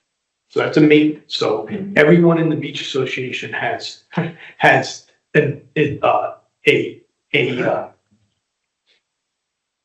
They have an investment. an investment not to ruin their system, because all it is going to do is cost them more money to maintain it. Right.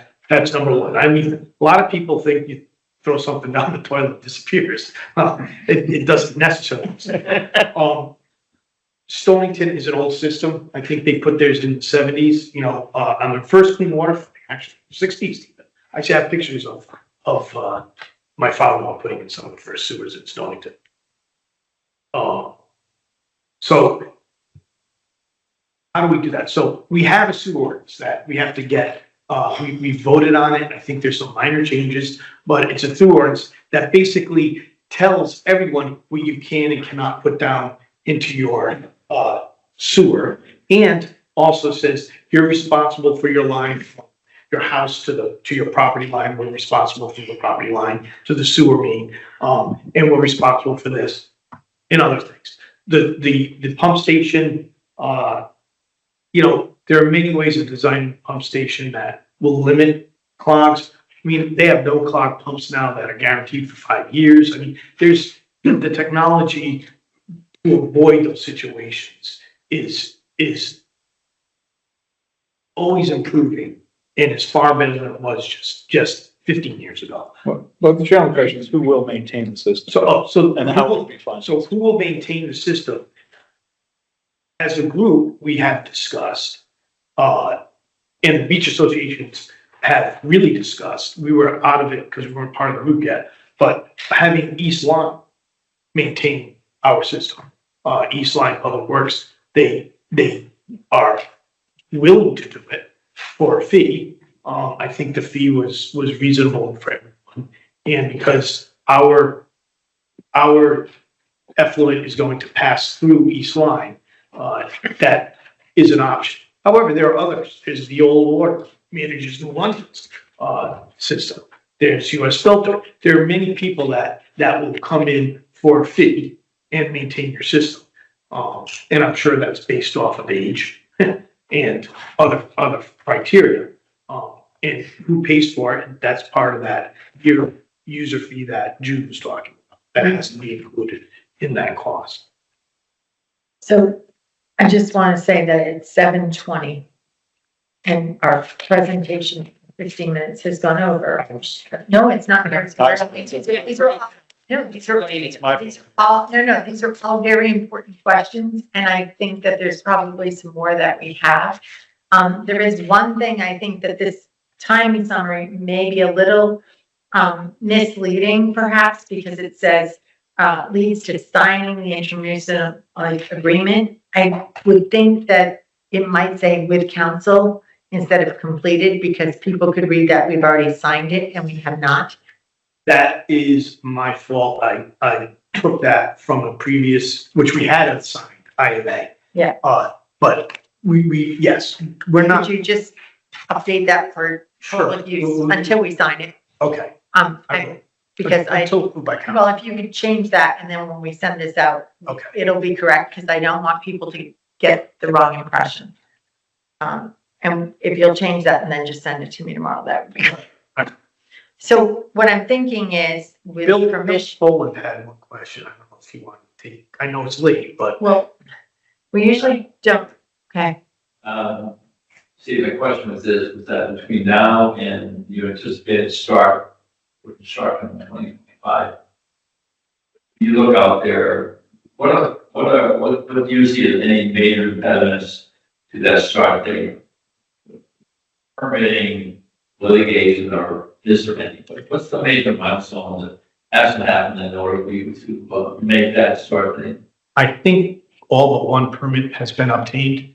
So it's a DOT permit that's going to have to get obtained when we get on 156. I mean, the major impediment that I can see right now is if everyone can't get signatures on the forgiving loan. And then I think that there will be not doing this project really isn't an option. The state has the right to force us to do this project. How long it takes to get us to do it is an entirely different set of circumstances. You can fight it in court for years, but I don't think we will ever get any better funding than what we're offered right now, 50%. So I think that there's probably more questions and maybe so one of the things is that perhaps we could send you a list of other questions that may come up. And if you would just write the answers for us. The other thing that you may want to consider, because I know it's been very helpful on the senior center project, is to have frequently asked questions. We have that on our website. Do you? Has it been updated lately? There's a lot of the same questions, but no, it hasn't been updated lately. Okay, So maybe we just check it and see if there's anything you can do, and that would be great. Is everybody okay with this? And- We can invite Steve back. Yeah, I don't want to be here. And take up everyone's time. And I will take your suggestion. We'll plan a an outreach before the end of summer. That would be great. Thank you very much. Okay. Steve, I think the presentation with the numbers and the format were easy to follow. Thank you. Thank you. Well, thank you. Okay. So, we're moving on to new business. The first thing's up is appointments to Road and Public Safety Commission. Jude has informed me that two are missing, the Mundies and Rosemary Pavilion. And I know I have Rosemary's, I've received Rosemary's because I saw it. Unfortunately, when everything's given to me, I don't have it in this packet. So I will look for those tomorrow. Both of those people live on Sill Lane. So they are in the northwest corner, number section 3 that we laid out on that. Steve, thank you so much. Thank you. So we have to pull those, so we may want to wait on the Sill Lane appointment, but I really would like to get going on these others because of the fact that we've had some accidents over the holiday weekend, things, and people are getting a little antsy that we haven't approved. So we have before us, 4, 5, 6, 7, 8 applications. And we have no one for the 4 Mile River Road section of town. But we do have the other sections represented. One, the Black Hall area is by 3 people, which we have to choose from. So, remember, this is a town-wide meeting, and everybody's in it for the best of the town as far as road and public safety. So we are looking at Amanda Siegelson for the Laysville section of town. Where Jared Bombassi has filled in for Still Lane, but that is the one questionable one. So we may want to hold off on that one and also hope that we can get some applications for the 4 Mile River Road area. For Lime Street, we have Sophie Diamond on McCurdy and Fred Gaston for Ferry Road. For Black Hall area, including Ferry Road South to Beach Farms, we have Andrea Fenton, Fred Fenton, and Greg Patoma. And on the South Line, we have Steve Scanlon on Browns Lane. I have a question on number 4. It says Lime Street, Halls Road, and Fred Gaston, Ferry Road. Does this area include the areas down around DEP and Old Lime Dock Company? When it says Ferry Road, is it just this portion or does it extend? It's Ferry Road down to DEP dock. All Ferry Road. Yep. I wasn't sure. Yeah. It's the historic limestone, that's the Okay. I didn't know how the lines were drawn, and that's why I'm asking. And I think that Jude will bring into play Susan Bates and the Ann Redfields and the others' comments about Ferry Road, which we knew was going to be when Amtrak started moving in. Yeah, but they have complaints now before that's even started. Well, yeah, but they are down there. All right, so can I have some motions? Why don't we take it one at a time? For the area number 2, Laysville North Central section, including Rogers Lake, we have 1 application. Do I have a motion? I'll make a motion, and that's Amanda's. Yes. I'll make a motion to appoint Amanda Siegelson to the Road and Public Safety Committee. Do I have a second? Second. Any discussion? I will say that Amanda has had 3 car accidents on her front lawn in the last 2 years. So she is very eager to serve this committee. If no further discussion, can I call for a vote? All in favor? Aye. Any opposed? Any abstentions? Motion passes. Okay, we will pass on the Sill Lane one until we get those other 2 applications, which I'll find tomorrow and try to get to both of you. If we need to, we can have a special quick meeting some morning or before Jim goes to work or something like that, just to get that going. All right, for Lime Street, Halls Road, we have Sophie Diamond on McCurdy and Fred Gaston on Ferry Road. Can I have a motion for Sophie and Fred? Make a motion to appoint Sophie Diamond and Fred Gaston to the Road and Public Safety Committee. I'll second it. Thank you. Any discussion? All those in favor? Aye. Aye. Aye. Any opposed? Any abstentions? Motion passes. Okay. And next area is section 5, Black Hall Southwest, including Ferry Road South to Beach Farms. We have Andrea Fenton, Fred Fenton, and Greg Fatoma. We can only choose two. Right, we're only Okay. choosing 2. I would make a motion for Andrea Fenton and Greg Putoma for the Black Hall Southwest, including Ferry Road South to Beach Farms for Area 5. I will second. Any discussion? Have we talked with the Fentons to see who prefers to be on this committee? They're both feel strongly and said, from my understanding, they would be willing to just have one. And the other said that if one couldn't attend for another commitment, the other would come and sit in and at least listen and to keep up to date. Okay, but they didn't have a preference as to who gets. They did. Okay. Their house has been hit 3 times, so they. Oh, just no, want they representation. definitely should be on the committee. The other question I have regarding these appointments are the consideration of party affiliation and percentages. And I know we're not filling it yet, but I want to be mindful of that. We did have Jared, who, Jared? Right, but we So didn't add him tonight. yeah. I thought it No, was so he's unaffiliated. Yep, there is a Republican and a number of Democrats, so, when Chair Bombasi is an R, but he's on hold. Yeah, That is good. Affiliated, Dem, and Dem. So, I think we will have to, but we have one and one of these. and I don't know, and we still have openings, but I'm just Yeah. saying I want to be mindful of that, Definitely. so that we're not up against a wall at the very end. Right. I'd assumed Jared would be appointed tonight. I didn't realize there were 2 applications outstanding, so then. And I don't know what their party affiliations are. I don't either. So I really and truly would hope, though, I will say that everyone who sits on this committee, I'm sure has the best interest of all of us. I think so, but it seems to be a requirement when we fill these Yes. positions. Yep. So we'll have to canvass 4 Mile River Road for unaffiliated or Republicans who would like to be on that committee. If you know of anyone, please suggest that they apply.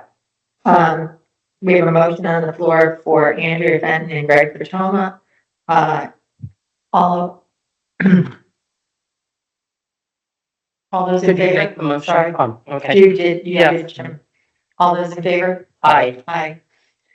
Okay, any opposed? None. Any abstains? No. Okay. And the last one would be Steve Scanlon on South Line. And can I have a motion for Mr. Scanlon? I'd like to make a motion to appoint Steve Scanlon to the Road and Public Safety Committee. I'll second. Discussion? Hearing none. All those in favor? Aye. Any opposed? Any abstentions? Motion passes. Okay. Thank you for that. And Katie will get those letters out to them tomorrow. Now we have the approval of carryover request. You were given some documentation. Anita, I think she's on the line. Anita, will you unmute yourself, please? I think she is. She's our 203 number. If there's questions, we will have Anita here to answer. I do have backup documentation from each of the carryovers. I have all the documentation just so that we have it if we have a question, but Anita is also ready to go online. So we can take this. I'd like to review it, I think, and then approve it. If there's one that we're going to not approve. I'd like to go through line by line and either have you or Anita direct it, because this is our first really visit in a setting like this. Okay.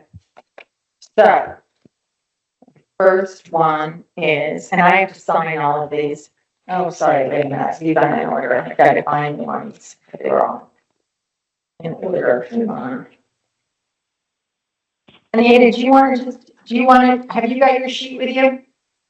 Yes, I do. All right, do you want to give a rundown while I find the paperwork for the Lower Mill Pond Dam engineering. No, there's nothing there. It was overspent, Zero. by $114. Oh, we're on, okay. Okay, All right, and then we have our Soundview Property Survey and Ferry Road under the Zero. account. Nothing. I thought we did have an we did ask Fred, I gave you, so- I gave you the Yes. contract. The contract is from LOUREIR. Yeah, I have it. Right. So there is a request for the Soundview money to be signed, because that contract was signed in 23. It was signed June 27th, before the end of the fiscal year. So that 20,000 is needed to move into the next year. It just did not. So, Well, I'm confused. It says total carryover, 92,345. But is it only the 20 that we're looking at? no, we're looking at both. Ferry. And then Ferry Thank Road you. is, I've got to find the backup. Ferry Road, Okay. Tim didn't give us, is working on all the Got paperwork, it. but Okay. Tim has spent all the money for Ferry Road. As you drive by, you see the sidewalks. Right, okay, great. It's taking me a minute to get my bearings here. Thank you. No problem. Okay. The next area is, we have the town hall interior wood refinish, which there was 2 years budgeted for that, and that will be done in August. So we have 12,500 from that fund. Are you good with that? Questions on the interior wood finish? This is for the Michelle's office and the mailroom. Okay, Sound, and then the sound you property. view property survey, $15,000. This Go is ahead. part of the contract. The contract was for approximately, I think, 30,000. And they're 35. gonna keep, right, and yeah, they're keeping it was a couple thousand off. They're keeping that for just in case overage. Because we have basically 1 year budgeted for 2021, and now we have 21, 22. Right. Right, got it. And then the cross lane floor drain, that's the 0. Okay, And the That's 0. They already spent it. right, yeah, H2O inventory was, for emergency management. Yes, this is, Dave, and there is a carryover request. He is requesting is for 2 different lines. One is for 6,000 and the other one's in the following year for 5,500. Okay, not for that. I'm looking for that. So we're doing the first one, the 6,000, Yeah, Right. not this, okay, the second one was from fiscal year 20, on the backup sheet, is from fiscal year 22, 23. so are we going Yes. by department, or are we doing this by year or by These were- category? These are accounts, right? And either the AC 01-0115, it's the fiscal year. These are the What I carryovers did- from those years. Got it. And what I did is I put 2 different copies. I put one copy and circled the 6,000, so you talk about it now. And I put a second Exactly. copy and circled the 55. Okay, so are we doing these collectively or individually? You can, I think we Just should do work it at down the list. 6,000. Right, Just Thank go down you. the list. We'll do the 6,000. thank you. Okay, Soundview sidewalks are the 21, we are still waiting for payment from the final bill from the state to tell us how much to send back. So Right. that's why we're holding on to that. There was a question, Yes, whether we could, as part of placemaking at the transit hub, get some, educational signage around the, stone that's placed there, under this contract. Since we do have, we're $21,000 under our budget. This is money we'd have to just send back to the state because we didn't spend it. We came in luckily under budget, but, is there? We cannot spend the state money. The state already has all the paperwork. It's closed out. Closed out. Okay. Question answered. Thank you, Anita. But if there, Okay. if the state tells us we owe 15,000, then with that extra money, we can get something. Got it. Gotcha. Thank you. Okay, so that explains this. Got it. All right. Payroll HR consultants closed out, as contracted services closed out. Basically, all of these open space ones are closed out. So 1,500 went back to surplus for contracted services. 2,500 went back for open space, that, and then open space contracted steward, that went back. And this is for 22, 23. Okay. Then you have ambulance. They're requesting that they keep their 1,400. They have a EMS Expo coming up in October and would like to send a few extra people and use that money. Okay. Okay. Ambulance gear, there was no request to carry over the 1,050 that was left. Return. And then Mr. Roberge put in for his part-time fire inspector, the availability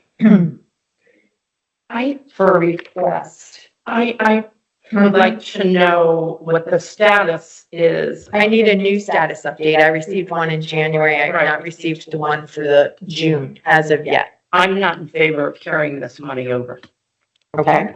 because it seems, Anita, what are your thoughts? All I know is that he came to me and he said that the funding was for the part-time inspector, and it says that the FI Smith are subjected to his availability during normal hours of operation. I guess there's a problem with that. Can we put this on hold, this decision? I have been asking since January, and so has Martha, for a status on. Well, I have the I do have a status report you can see that was done in early January. Right, but since then, the original plan was a number of years ago that we would fund money for this to catch up. It doesn't seem to be effective, so why are we spending money on this? The only thing that I know that David said to me is the person who's been doing the ones originally did live. Yep. But then hasn't been as available. Is Dave up to date, or is he falling behind and we're going to have to continue this? And if it is, we're just digging a hole. Right. So I would like to withhold the approval or rejection on that one. Because Anita, that will be okay as long as we do it in August, right? By August, we'll be fine if we do it by then. Okay, sounds good. Clarification and explanation. Okay. Okay. There's Emergency management. communications upgrade of 122.11 for request. That's not going to move the needle at all, so. That's okay. Yep. Then the next one, nothing for police education training. They said close that. Then we have the tree commission. Is this tree commission, Anita, or was Yes, this tree? it was Joanne. It's Joanne. I don't want to take that money away from her because her funding was reduced by 2,000 for the upcoming year. And not only that, but they just did Ferry Road, so they're gonna need money for Yep. trees. So that's approved from me. Okay, and then Mr. Frank Capilardo would like to have the money that's still in the fund for additional speed bumps, kiosks, signage, and trash receptacles. Sorry, my asthma is just. I don't have an opinion on it. I'm not against it. Jim would know better about this than I do. Yeah, I mean, I think it's absolutely necessary, so. Okay, we can get good. that over. So, yes. Okay, we don't have anything on the DPW, that's closed out. Requested transfer from the senior center expansion architecture Right, drawings. this is for the architect's drawings, and what we'd like to do is take it out of the carryover and move it into the fund for tracking purposes and billing. It's course. all in one area. Makes sense. Yeah. Yes. All right, sidewalk construction, Ferry Road are the next two, and those are both waiting on invoices. Okay. We have nothing for the others in that area, and then again, there's the other 5,500 for the H2O inventory from Dave. And if you want to know what that is, I can read you briefly. Yeah. To qualify currently identified water supply sources within the community to NFPA 1142 standards to improve fire suppression capabilities within insurance service office fire suppression rating schedule. Improvements to the fire suppression rating schedule will assist in the municipalities' public protection classification, PPA, as it relates to the insurance industries on how they rate residential and commercial fire protection insurance rates. Is this part of when the fire department labeled, recognized? So if it's part of that program, I say the money stays. So, Yeah. But if it's redundant, which I'm not clear on, well, they've been working with Jacobson and Associates to define the scope of work for evaluating it. got it. Okay. This money was allocated originally back in 21, 22, and Okay, which is what we 23. just looked at. Yeah. Okay. Okay. I think since some of these, we don't have a lot of fire hydrants in town. Yeah, Most of the town exactly. doesn't have fire hydrants. And we're relying, of course, on water that the Right. fire department would bring to it, Available, right. through their equipment. And- But there's also backups that are mostly natural water courses Mm-hmm. or natural features. And so to have those studied and defined and. Yeah, I think it's great, and I think they've been doing a great job. Yeah. Okay, then we have the next batch, affordable housing contracted services, 16,750. That was per request. Let me see if I can find it. It's Affordable housing from Michael. Yeah, Contracted services, including legal, engineering, and surveys, will be used to conduct pre-development work on town-owned properties located at 130-1 Rural Road. What road? Open, what was the road again? Whipplewell? Whippoorwill. Yeah. Yes, Yep, okay, so sorry. that's, got It's for property 45 Grandview Avenue, plus 4 abutting lots on Hillcrest Avenue, it, right. Yeah. and We're 8-1. familiar with that, yeah. Thank you. All right, ambulance training is asked for 2,000 to be carried over. That's fine. Right, And- this is additional 2 to 14, so it's for all the people, he would like to bring a bunch of people it's for training, and it's part of the EMS Expo. He wants to take Okay. 12 employees at $350. But what's the next one for ambulance remaining department balance? They want to keep it. Okay, I thought we what could that only one- do. That we What could that only one- do that. Go ahead. it's not in one line. His total balance after the 2,000 he takes will be 12,000 left in the ambulance fund. He would like to take 10,000 of that, and he would like to do it he wants to assist staffing in second ambulance for the summer from July 1st till Labor Day. He didn't include it in his budget when he came to the budget, but he wants to do it for the summer months, and that is what it would cost to run a second ambulance. Does that mean labor for a second ambulance? I'm not sure what the delineation is here. It's 24 hours a week at $25 an hour. Okay, so it is for Not labor. It's for labor. It's for labor. Got it. I think in the summer area, we need it. If the money is there, yes. Grassy Hill Road Bridge carryover. Yes. Working on it. Yes. Yeah. H, Done has to.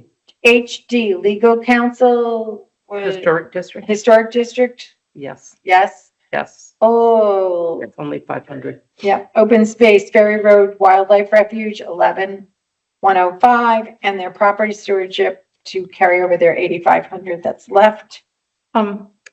It seems, are they running into trouble maintaining open space? Do they have enough stewards, things like that? I'm hearing. They had a little lot of problem delay.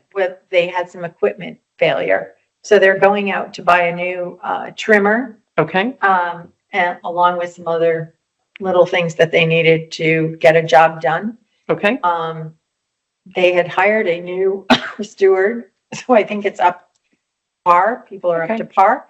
I know there've been some concerns. People ask me things Yes, and I I know. don't know. I know, so. people ask me things too. But I've But you asked, know, I went to I Greg, don't. I went to Greg, I asked him, and I said, do you need help? And he said, we got it, as long as we get our string trimmer back. So let's see where it goes. So that's a yes on those. Yes. Okay. Project contractors for Swanbrook repair, we're gonna need every penny we can Mhm. get. That's a yes. Sidewalk That's construction. Tim. Yes. That's still voted. Tim's money. That project, yes. The money spent, the Yeah, road is that's done. town hall improvements, we'd like to move that over because Eric is working on things in town hall that had been, things that had been delayed. Okay. Then the retrofit of the elevator controls, actually, Eric got a really good bargain because they actually gave us 15% off anything that we signed on to do in 24, 25. So with this money and something else, he'll have 2 out of the 3 things that we need for the elevators. Great. Elevator, I should say. Yeah, I think. Town hall business machines, moving over the 5,400 to help us pay for Yes. the new copier contract. WPCA legal, they would like their legal, their shared purchases, and their other miscellaneous moved over because of the project. Right. Then we have the tree contracted services. Again, that's- I split it, yeah, that one. I think that's for more, Yeah, that That's was for- for the again, that one is, the trimming and maintenance of our town's trees, the section 4 and section 5 of the old line tree ordinance. It has been 2 years since the last pruning. Okay. So, Okay. they they obtained need a quote from Bartlett.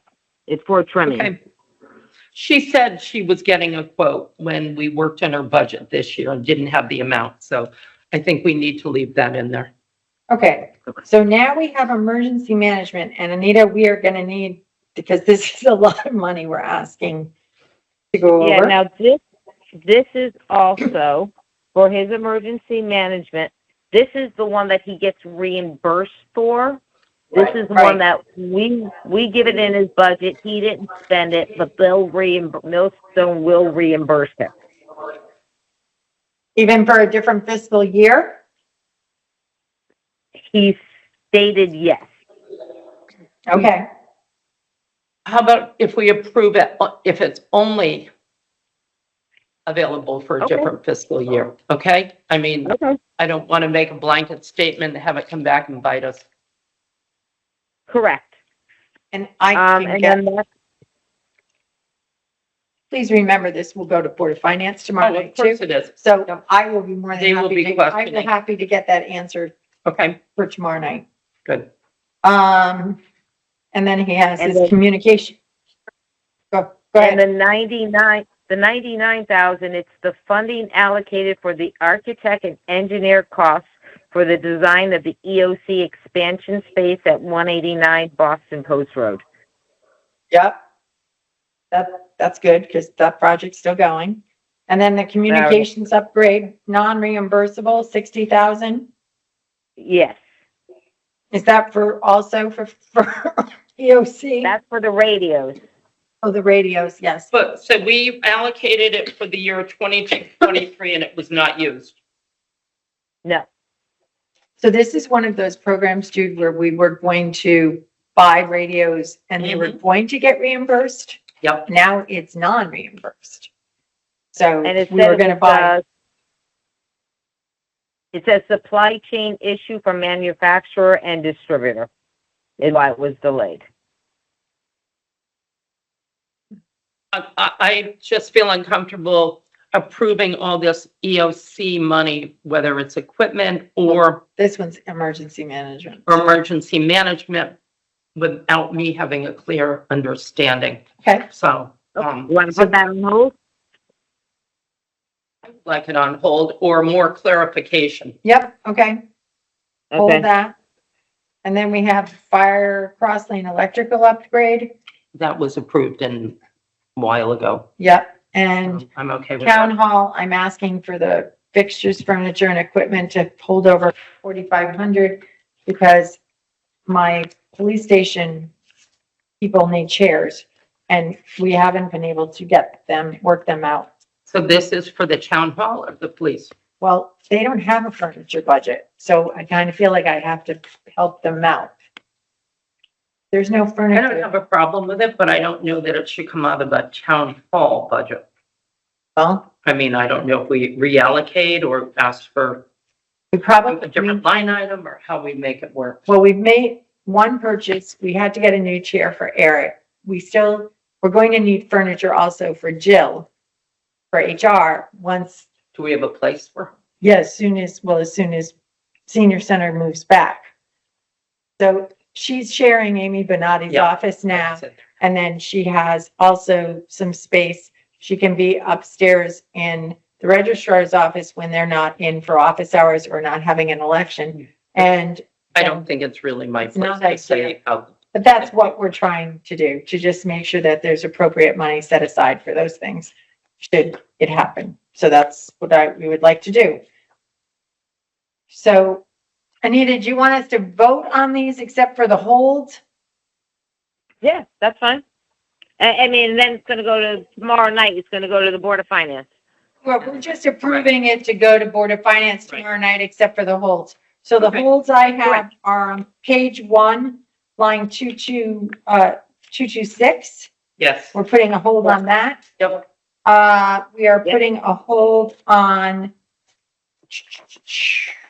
We're putting a hold on line 267. Mhm. Was that, Wait a minute. wait a minute, we have the other one for the, what is the other one? Is that the one I had? Oh, no, that was the No, one. I that had. was the water, line 248. No, that, we No, approved that. I'm sorry. Yeah, Okay, that so one the you other, approved. We did. and then the EM equipment, was that the one? Yes, the 265? emergency management Because we equipment. need more for information. clarification. And the 60,000 for the communication upgrade, non-reimbursable. Right. So we have 3 things. All the questions are for Dave. Yep. And I just want to make sure that us putting a hold on this, we still have the ability, we still have time to approve these Yes, there's still time. in August, Yes. because I really don't want to Yeah. hold up fire inspections Of or course not. communications upgrades unnecessarily. No, and if he, I Provides just think that he but- needs to explain. But if Well, I can- if we have time, I'm all, all in favor of getting clarification. oh, well, like, And as far as the water for the fire department and emergency, those aren't on hold. We approved those. all right. Correct. The for the communications upgrade, this is what he wrote. It's the procurement of portable radios, carry cases, and engraving. They need the $2,542.77 was allotted. 24,2086 was spent. There's 122. Oh, we approved that one. Wait a minute. Already Sorry, did hold that. on. He's got a Yep. bunch, so let me just. Well, there's only a couple, few. I know, but it's not all on one page for him. He went through and did them all like he was supposed to. Hold on. Yeah, Dave. he did them all. Hold on. We're flipping through my pile of backup stuff. That's Eric.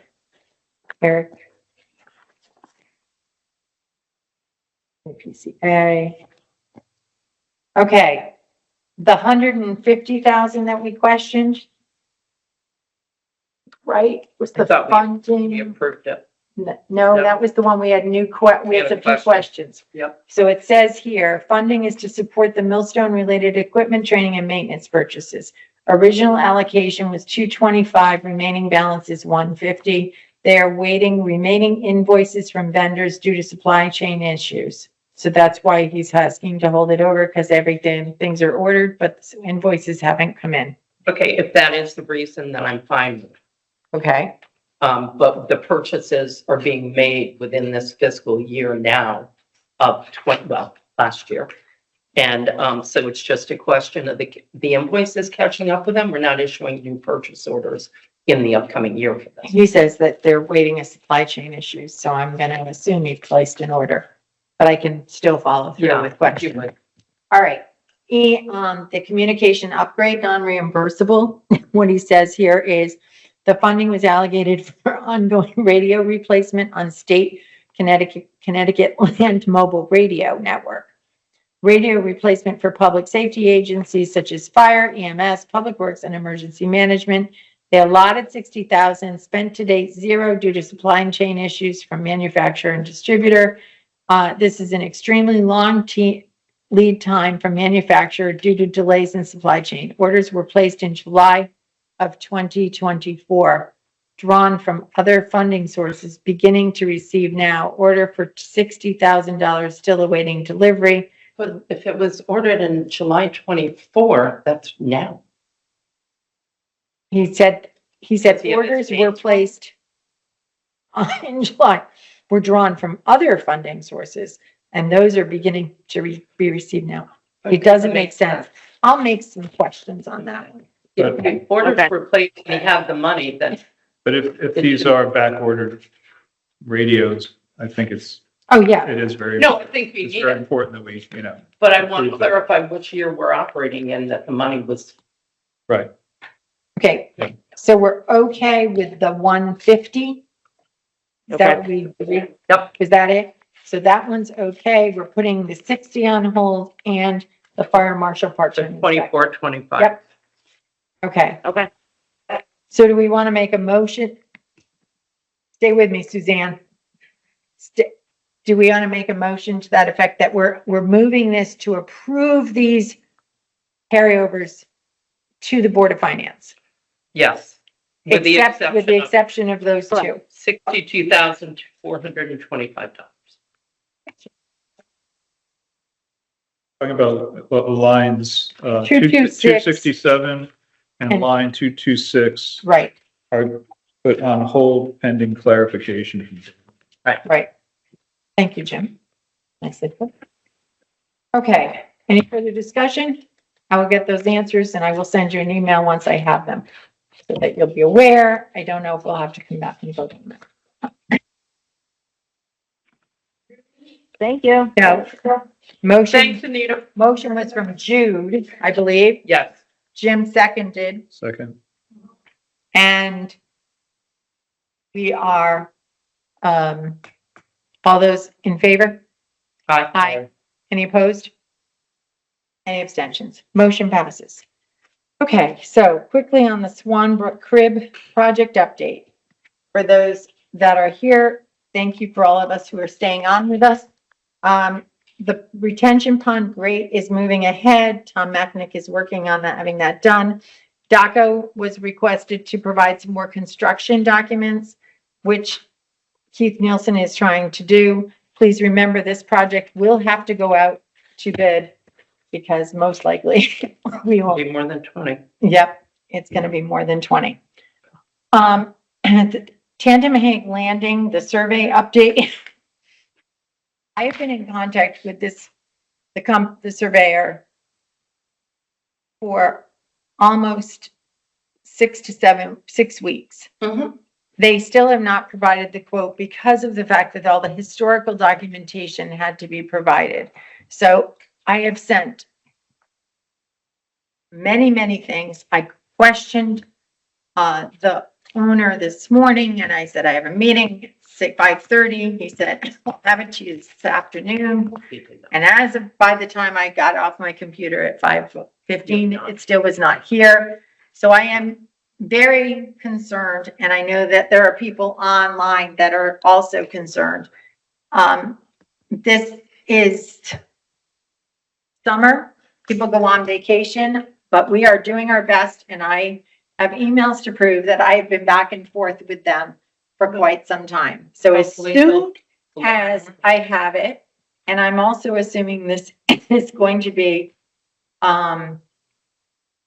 more than what we expected due to the historical documentation, but we have provided everything we have from town hall deeds, et cetera, and anything that we'd had for previous documentation for them, so they will have less to do.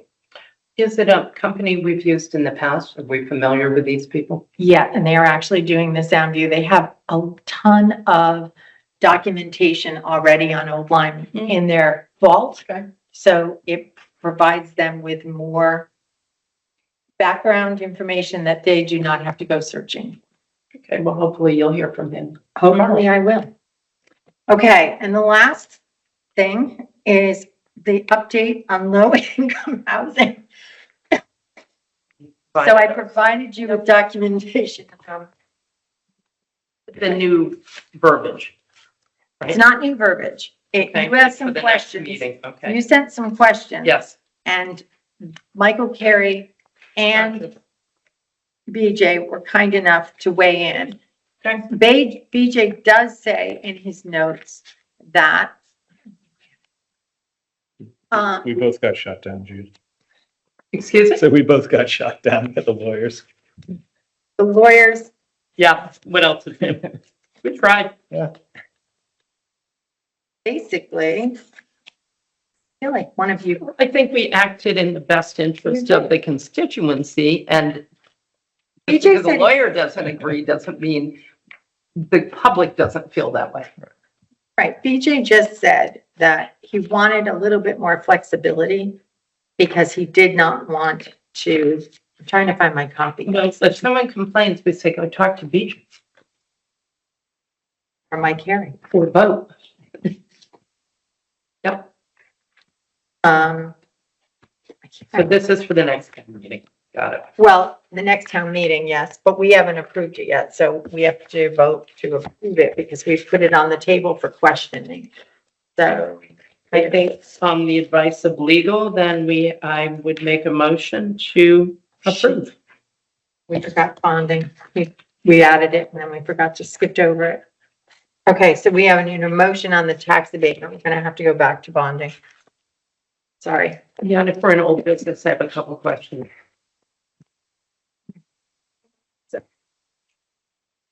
Grab that stuff, threw it in. Okay, so can I have a motion on the Article 7, tax relief for housing for low or moderate income persons? I have a question. If we do not approve this, what happens then? We would not have a policy on tax abatement or tax credits. Or we would have to go back to the drawing table, but this was written with BJ and Mike Carey and research done. It was, if you would like to request, I can ask for either one of them to come to a meeting, call into a meeting. Because let's put it this way, this has to go to a town meeting. And No, and we have time because we're gonna have to take the crib okay. and the surveyors to town meeting as well. So if you'd like, I can. I'd like to read this Okay. over before we act on it. But that's me. If you two outvote me, then, No, okay. that's fine. We can defer. Okay. It hasn't changed since we. It hasn't changed. No, I don't. Except that Michael Carey did make a suggestion or two. Right. We And should. that part I'm not familiar with, so. So read what Mike Carey says, read what BJ I will. says. Yep. And we can do it Okay. at the next That's meeting. fine, Rita. Okay, we need to go back to discuss bonding. We are in old business. I just had one question. Sure. When I spoke to Jill, I was told that we were going to be given updates on the employee handbook revisions. Is it possible to get a clean copy of the existing one now without It's revision? online. Okay, I just wanted to ask. I'm Is it pretty on there? Pretty sure it's online. It's on the website? Pretty sure it's Okay, available. I'll look. If not, I will make sure that you get a copy tomorrow. Okay, no, I can look. I just did not have time before The the meeting. clean copy that we have that with changes that would be made are coming to you with strikeouts and things, but I'm running it through Pat McHale I was first. hoping it wasn't just, our new employee, number one, because I think other eyes should be on it besides just the four of us. So thank you that it's going to Say Pat. that, say again. Oh, no, this Yeah, definitely goes to Pat. Okay, great. Um, Thank you. Some of the things that we're looking at in that, it would be, we haven't done like a cell phone increase in numerous years. Like it's $13 a paycheck at the moment, to $26 a month That's not bad. if you're using Mhm. your cell phone. What we're looking at other towns to see what Right. they give. We have a contract coming up with the police. As you know, we've always tried to be very, in coordination with contracts so that we don't have a union brewing here in town hall, but so we are looking at all those things. So I can get a copy online. Mhm. I'm And if happy to not, print if that you out. don't find it, text me or email me and I'll send, Thank you. make sure you get it. Okay, to go back to bonding. Yes. Okay. So for bonding, Mr. Bernabe was kind enough to send us updated schedules today on 4.1 million. When we had met, and I know that we voted on this before, and I want you to know that I take it to Board of Finance and then they look at it and they say, did you consider this? Right, as they should. And that's fine. And so BJ said, we've talked this out at Board of Finance. And he said, you three need to make a decision. We need to move on this. We need to get our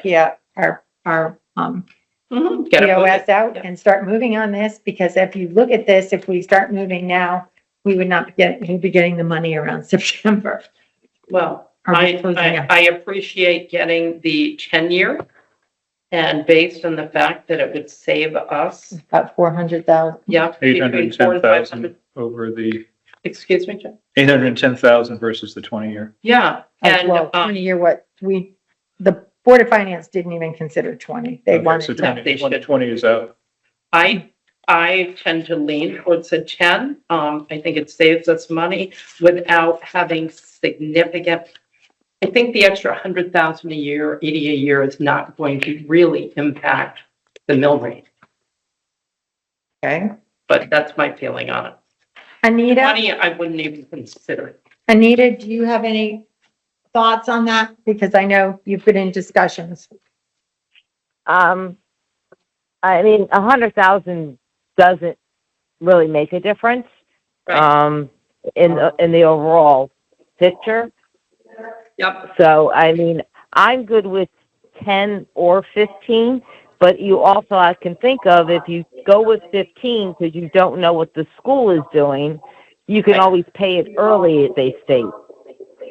And you would Well- save the interest. we would save the interest, okay.